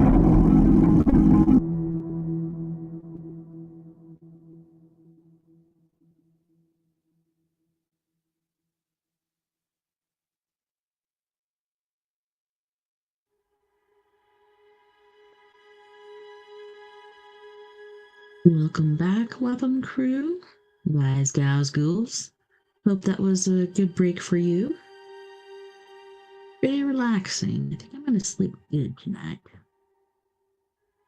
We're going to get back into story time. I'm hoping to be done with this book, and we're just going to go a whole nother route for next story time. We're going to do Deepak Chopra or something else. I'm going to look at my books from my mentor, Kat, and to me is interesting that I'm using books from deceased people that I have been given, but yeah. So we're going to be hopefully finishing with this one. The Nazis and the Occult, the Dark Forces Unleashed by the Third Reich. And as I said before, I do not support or believe in or think in any way what these guys did was acceptable or even humane. It's very, very sad to me, and the things I'm reading about demonism as far as Satanism, etc., explains a lot. I mean, you could see evil when you look at videos and stuff that of Hitler and the Third Reich, etc., but yeah. We don't learn from our history, we're doomed to repeat it, so I firmly believe that it's okay to read this. Like I said, I don't accept it, but so we're gonna get into that. I'm going to open the warning really quick. Trigger warning. Just so you know, this is bad stuff.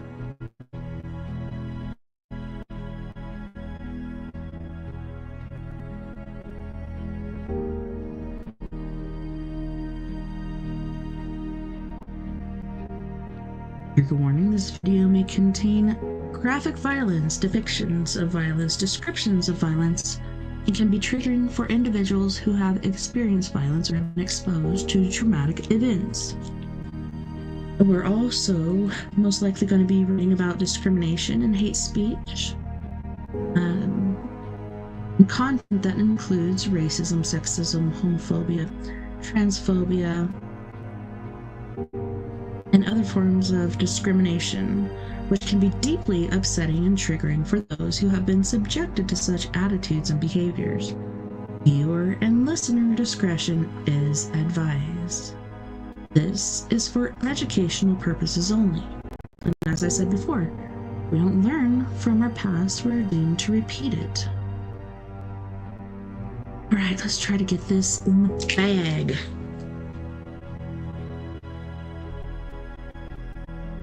Yeah, we might have to read a little bit of this next time, but we'll see. We'll try our best. Just double check my speaker. Yep, everything looks good. The Nuremberg rituals, an invocation of Mars. They conjure up the demonic powers of the ancient Germanic pantheon, and because that lust for fight comes alive in them, which we find in the ancient Germans, spectacle will be performed in Germany compared with which the French Revolution may look like an innocent ideal. Heinrich Heine, 1835. Wow. So the uninitiated, the Nuremberg rallies represented a celebration of German nationalism, adoration of the Fuhrer, and an impressive display of military might. They were much more than elaborately staged spectacles. They were a triumph of the will. To borrow the title of Leni Riefenstahl's film documenting the 1934 Nazi Party rally, and an invocation of Mars, the pagan god of war. Hitler may have been an ill-educated bohemian, driven by the basis of human instincts, but he intuitively knew how to exploit his innate capacity for manipulating the masses into acting as a mindless mob. He was also shrewd enough to understand that the power of his personality was not enough to induce even his most fervent followers to swear undying allegiance to their flag, their Führer, or the fatherland. He needed to involve them in the formalized ritual so that their fate would be allied to his, for better or for worse. This was the true purpose of the Nuremberg rallies. They acted as an insidious form of quasi-religious magic ritual, perversion of both the Catholic sacrament and a pagan consecration of the weapons with which Nazi Germany would wage war, with Hitler as high priest and his inner circle in the role of acolytes. It was not necessary for the participants to be aware of the part they were playing. They were simply swept along on a tide of heightened emotion, expertly and cynically stage-managed by Hitler's architect, Albert Speer, who understood the seductive power of making each member of the crowd believe that they were participating in a heroic Wagnerian pageant and so had become part of something greater than themselves. All the elements of invoking the dark side of the psyche were harnessed by Speer to focus the mass ranks of the Führer's followers in a single purpose: the awakening of the collective will. The stadium formed a magic circle from which the non-believers were excluded. Within this sacred space, the crowds were whipped up into an ecstasy of expectation by ritual drumming, blaring fanfares, fluttering banners in the sight of mass ranks of black-shirted SS troops and brown-shirted SA stormtroopers. Stormtroopers, that's great. Sorry. I know I've heard that before, but every time I hear it, I'm like, what? That's used in Star Wars. What the crap is going on with that?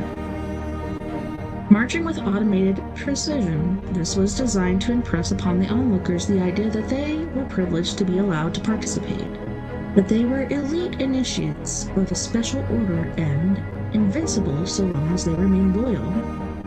Basic human need to conform was ruthlessly exploited, with each section afforded their own uniformed awards, ritual ceremonies, and insignia.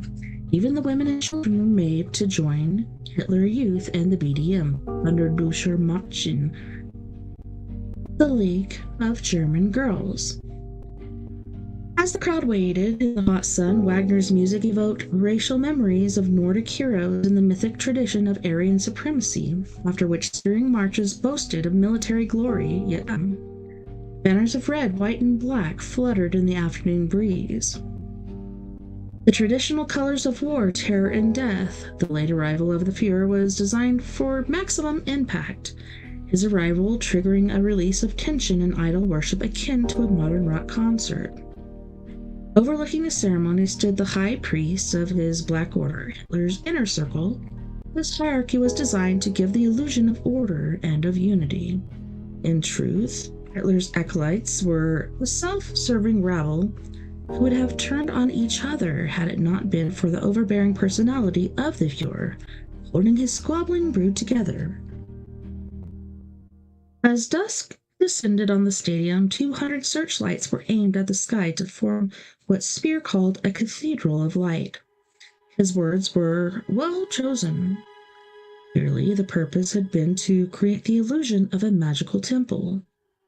It only lacked the climactic act, a blood sacrifice, to seal the pact with the dark forces they had invoked. In its place, Hitler consecrated the flags of new SS battalions by bringing them together with a sacred blood banner that had been carried in the Feldmunich Putsch of 1923, and which was stained with the blood of Nazi martyrs as the crowd responded with hoarse cries of Sieg Heil. There would be time enough for blood sacrifice in the years to come on a scale undreamt of by even their most bloodthirsty forebears. Oh my gosh, this picture of the searchlights basically being pointed into the sky and the mass of human beings holding these flags. Holy shnikes. I could see how people's minds would be blown. Wow. That is impressive to say the least for a very bad cause. Not what they're doing. just the lights and everything to form some sort of temple or something. Conclusion: the shadow of the swastika. Contrary to popular myth, there is no documentary evidence to support the belief that Hitler and his inner circle were practicing magicians or occultists of any kind. In fact, Hitler is on record as having expressed his contempt for Volkish occultists of the Germanen Norden and their Wotan-worshipping brethren. If the Nazis had been devil's disciples, why did they not proclaim their allegiance in 1940, when they had conquered most of Europe as proof that their Dark Lord and Master was superior to the Judeo-Christian God? Instead, they talked of supplanting the church with their own neo-pagan religion, which, as any nature-loving pagan knows, is not the same as Satanism. Quite the contrary, in fact. Those who persist in their belief that Hitler was a practitioner of the dark arts and that Himmler was his high priest argue that all magicians, and Satanists in particular, are expressly forbidden to speak of their practices to anyone other than fellow initiates. And in support of this, they cite the magician's credo: to dare, to will, to know, and to remain silent. However, neither the notorious Aleister Crowley nor self-confessed Satanist Anton LaVey, the two most vociferous exponents of the dark arts in modern times, felt it necessary to adhere to that dictum.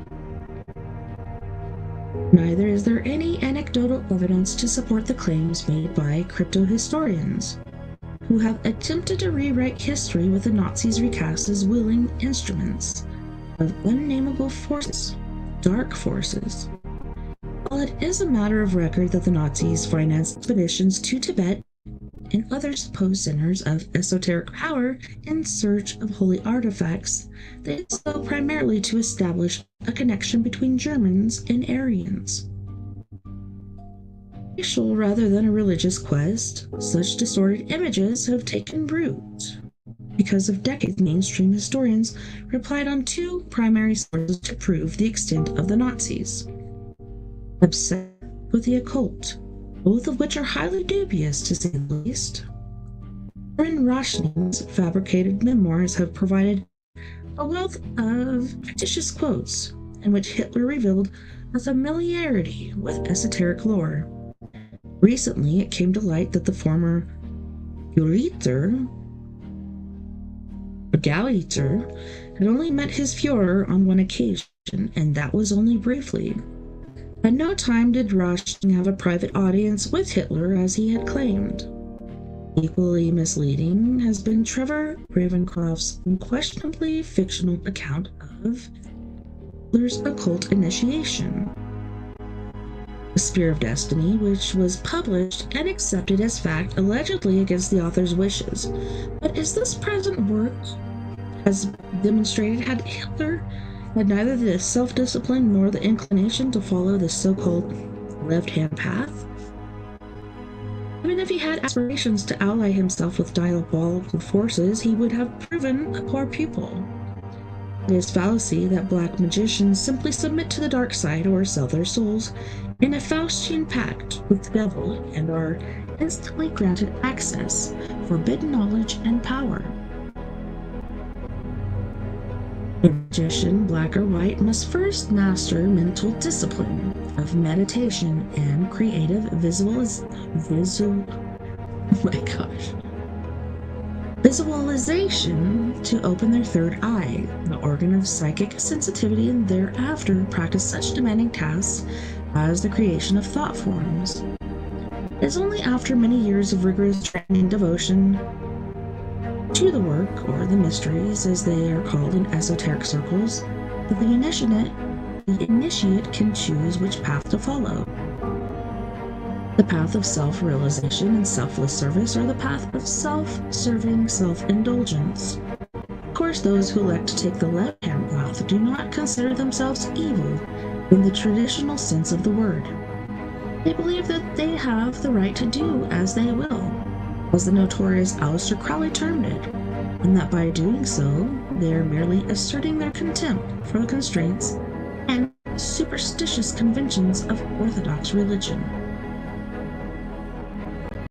And this is the point at which the paths of the satanic magician Hitler and his associates converge.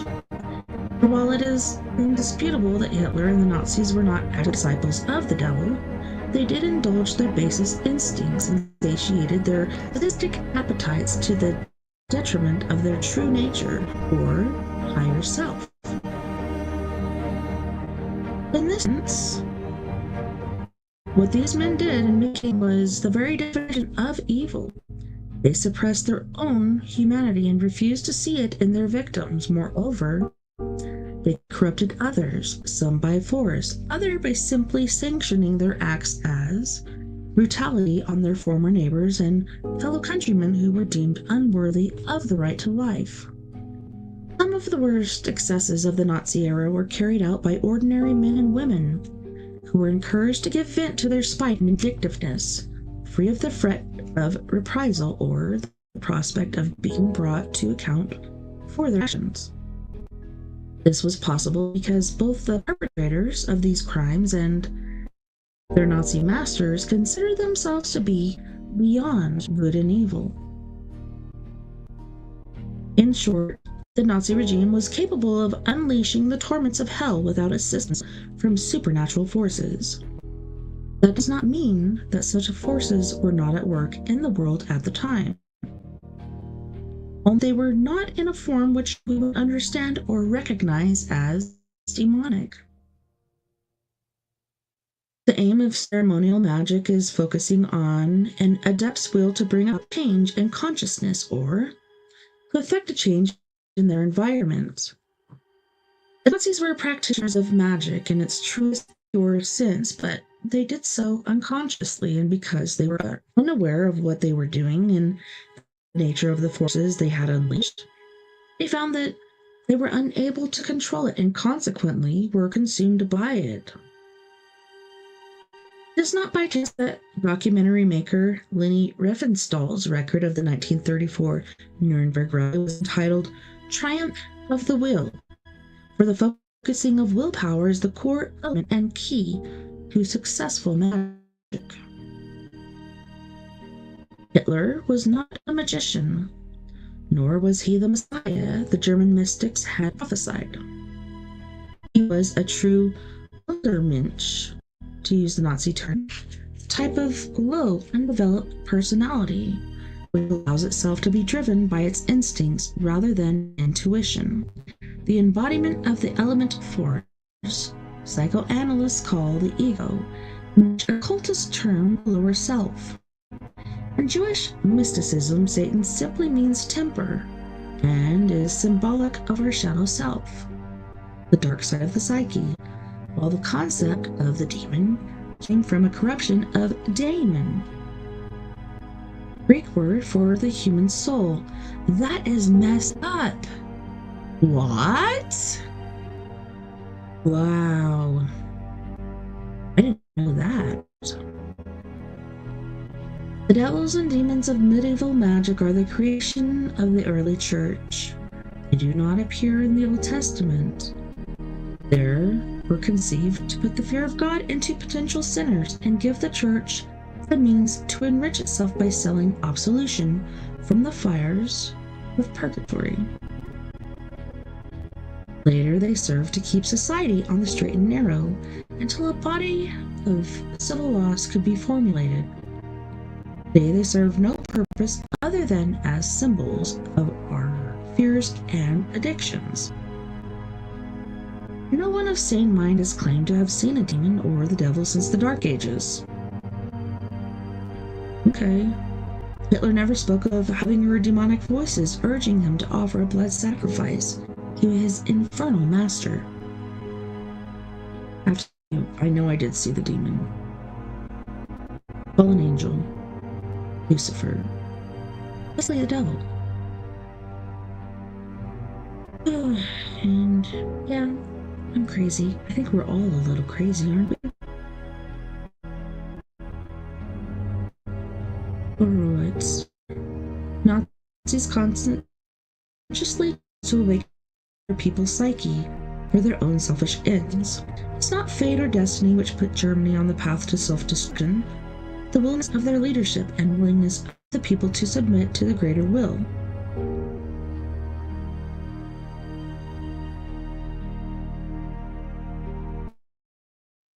But it demonic voices urging him to bloodset his infernal master. Other nations suffered from high unemployment and escalating inflation during the 1930s, and no doubt a proportion of their citizens were anti-Semites. But only Germany set out to make itself master of the world and rid itself of the Jewish problem. For 12 troubled years they ruled through fear, distrust, deception, and brutality. The Nazi state was George Orwell's nightmare scenario made manifest, a boot stabbing on a human face forever. Esoteric doctrine states that every individual has the opportunity to make their own heaven and hell on earth during their allotted lifetime. Hitler chose the latter, and in doing so proved to the world that evil is entirely man-made, and those that are doomed to failure. Fortunately, there are still today who have not learned the lessons of history. Until they do, the shadow of the swastika will continue to darken this world. This institution supports the Führer unconditionally, and that was from Banner on Wittenau Lunatic Asylum, 1938. Wow. So we're basically done with the book. Thank God. But we have a timeline here.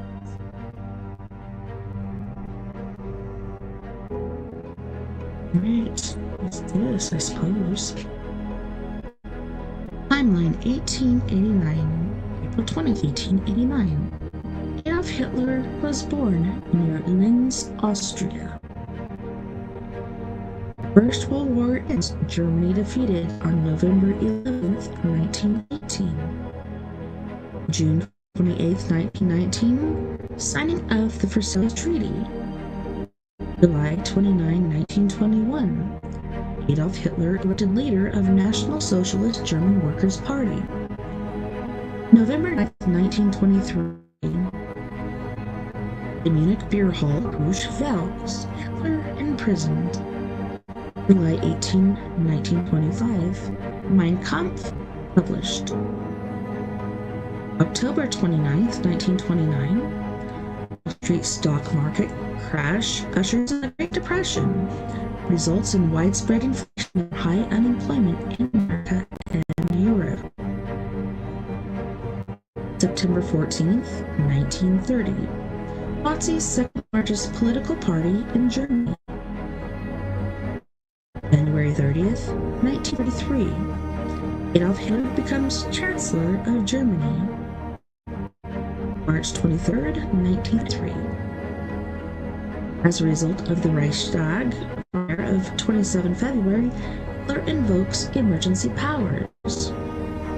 April 1st, 1933, Nazis encourage boycott of Jewish businesses.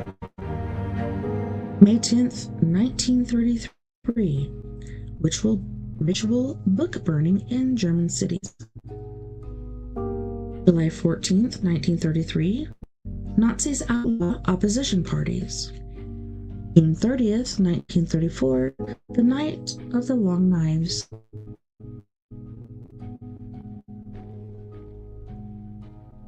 July 25th, 1934, Nazis murder Austrian Chancellor Dollfuss.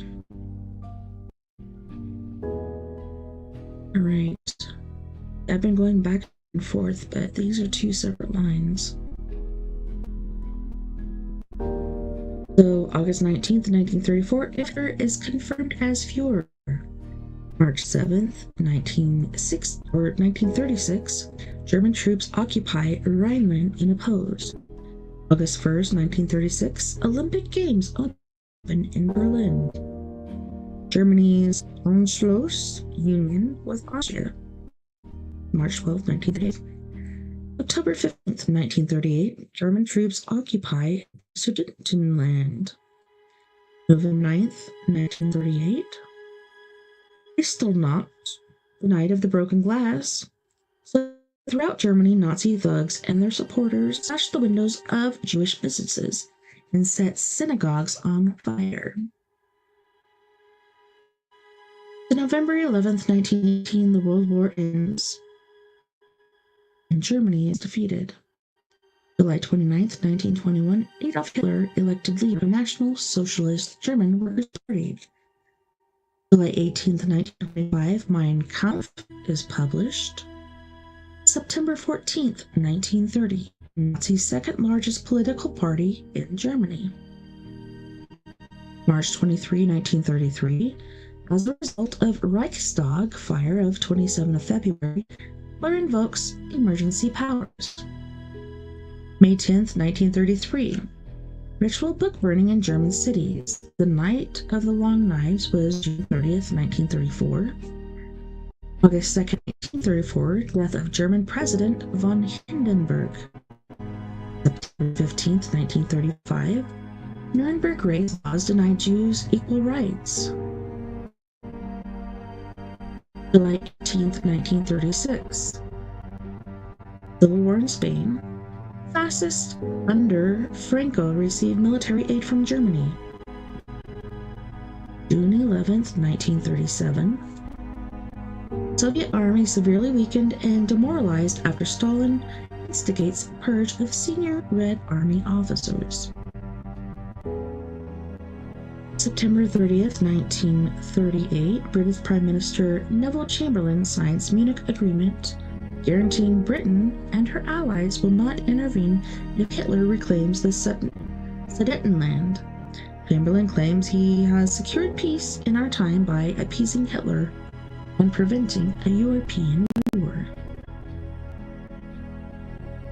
Yeah, so I was supposed to go back and forth. That's what I thought. See, I was doing it right in the first place. Anyways, back on track. 1939. March 15th through 16th, 1939, Nazis take Czechoslovakia. March 28th, 1939, Spanish Civil War end, Franco's fascists take power. May 22nd, 1939, Nazis sign Pact of Steel with Italy. August 23rd, 1939, Nazis and Soviets sign Non-Aggression Pact, leaving Germany free to attack the West without fear of the Second Front being opened up to the east. August 25th, 1939, in response, Britain and Poland signed a mutual assistance treaty. September 1st, 1939, Nazis invade Poland. September 3rd, 1939, France, Australia, and New Zealand declare war on Germany. Good to go, guys. September 17th, 1939, Soviet army invades Poland. 10 days later, Poland surrenders. September 29th, 1939, Nazis and Soviets divide up Poland. October 1939, Nazis instigate euthanasia policy. The sick and disabled were exterminated. You know, they're doing that in Canada these days, but you have to sign off on it. But if they say you're able to do that for yourself, then other people do. It's pretty scary. Pretty scary indeed. November 30th, 1939, Soviet army invades Finland. On 12 March, Finland signs a peace treaty. April 9th, 1940, Nazis invade Denmark and Norway. May 10th, 1940, Blitzkrieg, Nazis invade France, Belgium, Luxembourg, and the Netherlands. Winston Churchill appointed British Prime Minister. May 15th, 1940, Holland surrenders, Belgium capitulates on May 28. May 26, 1940, evacuation of Allied troops from Dunkirk ends June 3rd. June 10th, 1940, Norway surrenders. Italy declares war on Britain and France. June 14th, 1940, German troops enter Paris. June 10th, 1940, Marshal Pétain becomes French Prime Minister. 18th, 1940, Hitler and Mussolini form alliance. Soviets occupy the Baltic states. June 22nd, 1940, Hitler humiliates France by forcing its leaders to sign an armistice in the same railway carriage in which Germany signed surrender in 1918. June 28, 1940, Hitler and Mussolini form alliance. Soviets occupy the Baltic states. June 22, 1940, Hitler humiliates France by forcing its leaders to sign an armistice in the same railway carriage in which Germany signed the surrender in 1918. June 8, 1940, Britain recognizes the exiled General Charles de Gaulle as the leader of the Free French in France. The puppet monarchy government collaborates with the Nazis.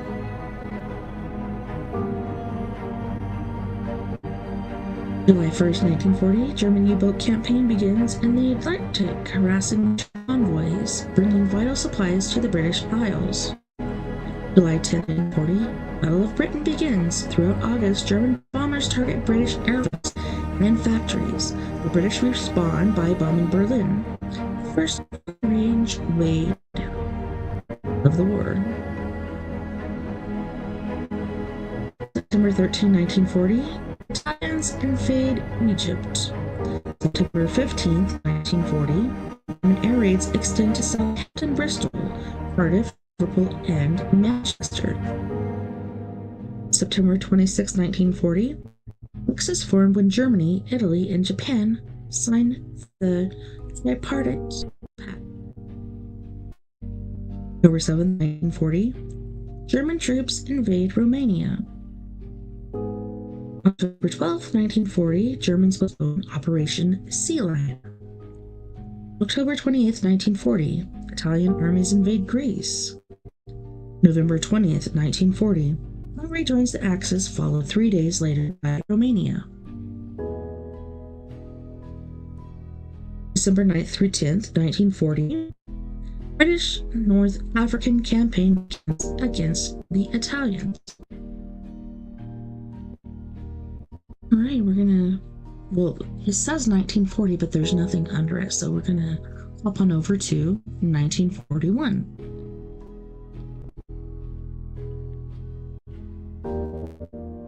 January 2nd, 1941, British and Australians take strategically a vital North African port of Tobruk, which will change hands several times after Rommel's Africa Corps enter the desert theater on February. March 27th, 1941, a coup in Yugoslavia overthrows the pro-Axis government. April 6, 1941, Nazis invade Greece and Yugoslavia.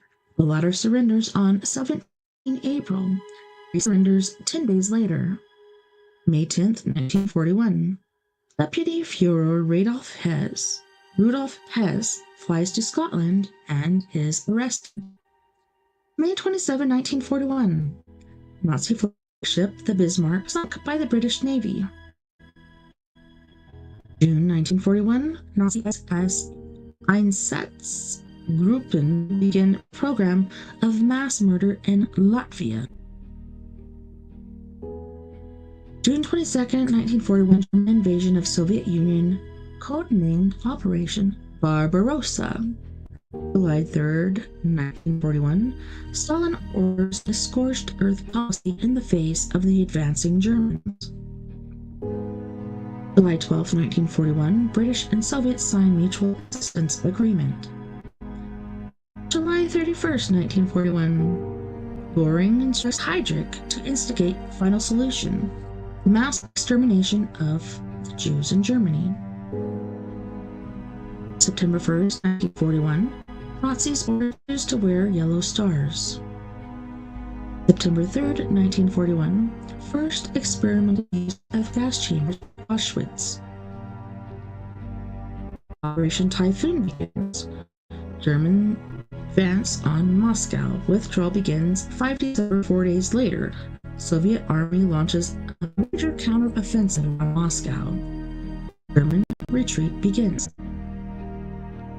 December 7th, 1941, Japanese bomb Pearl Harbor. December 19th, 1941, Hitler takes complete command of the German army. January 20th, 1942, SS leader Heydrich holds the Wannsee Conference to coordinate the final solution. May 30th, 1942, those 1,000-bomber British air raid against Cologne. 1942, mass murder of Jews begins at Auschwitz. June 4th, 1942, Heydrich dies after assassination attempt in Prague. Nazis liquidate Whitus in reprisal. June 11th, 1942, Himmler orders the destruction of Jewish ghettos in Poland. July 1st through the 30th, 1942, First Battle of El Alamein. September 1942, Battle of Stalingrad begins. January 14th through 24th, 1943.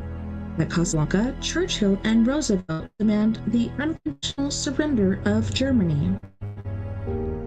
January 27th, 1943, first American bombing raid on Germany. February 2nd, 1943, encircled Germans surrender at Stalingrad. February 18th, 1943, Nazis arrest White Rose resistance leaders in Munich.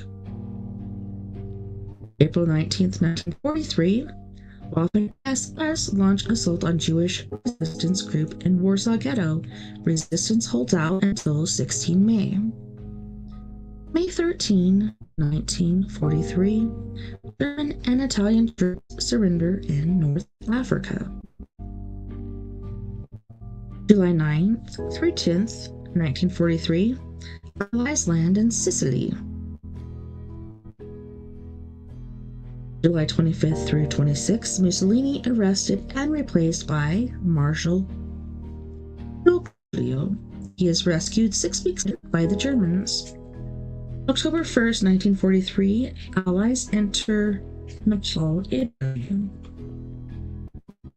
Jumping over to 1944, January 2nd, 1944, Allies land at Anzio.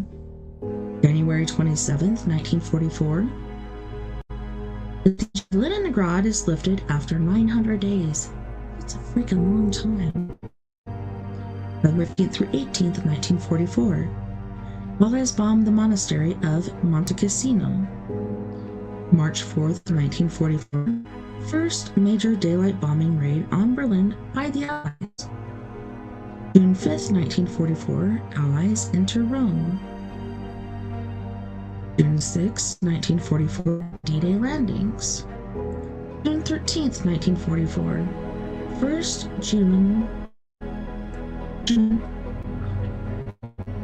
V-1 rocket attack on Britain. June 22nd, 1944, the Soviet summer offensive begins the rout of the German invaders.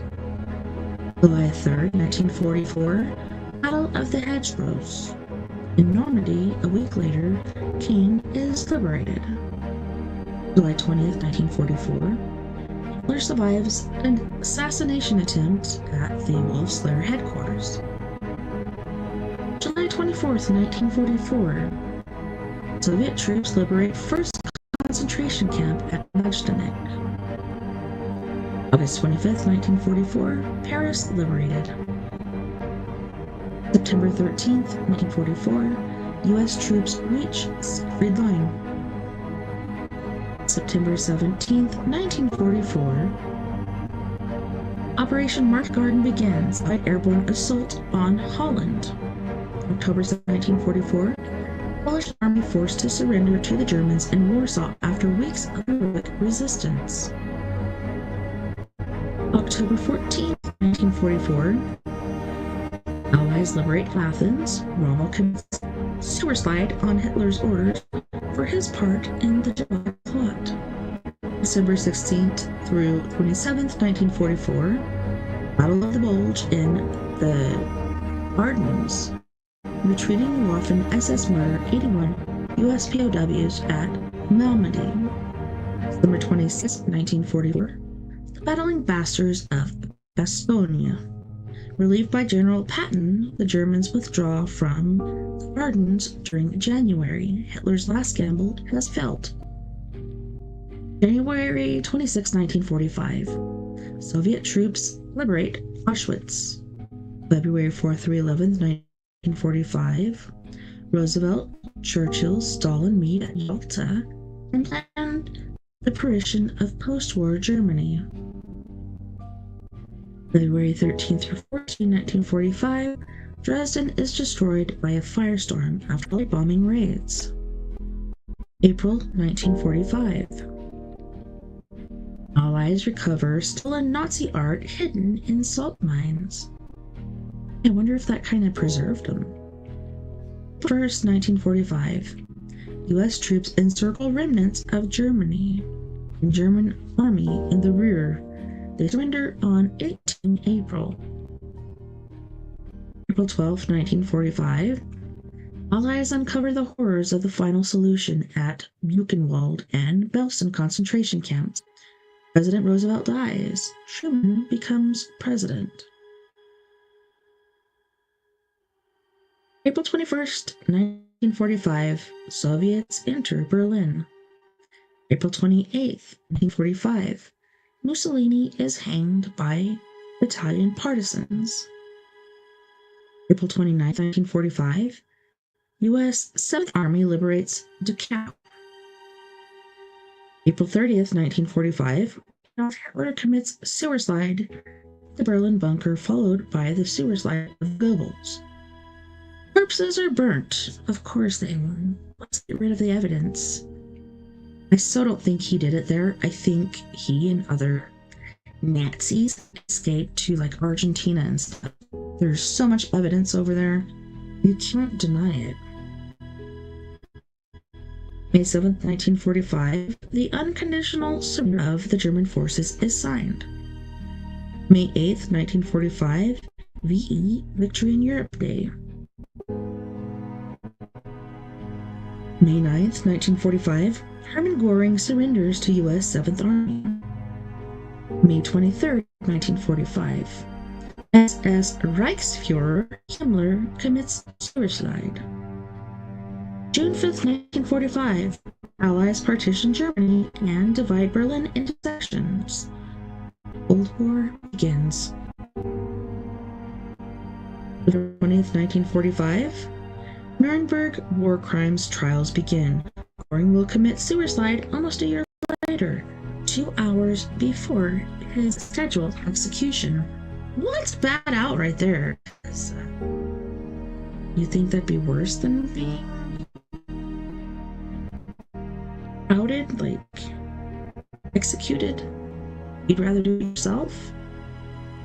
I don't know about that. There's just some questions of what happens when you do that. I don't know. I have no clue.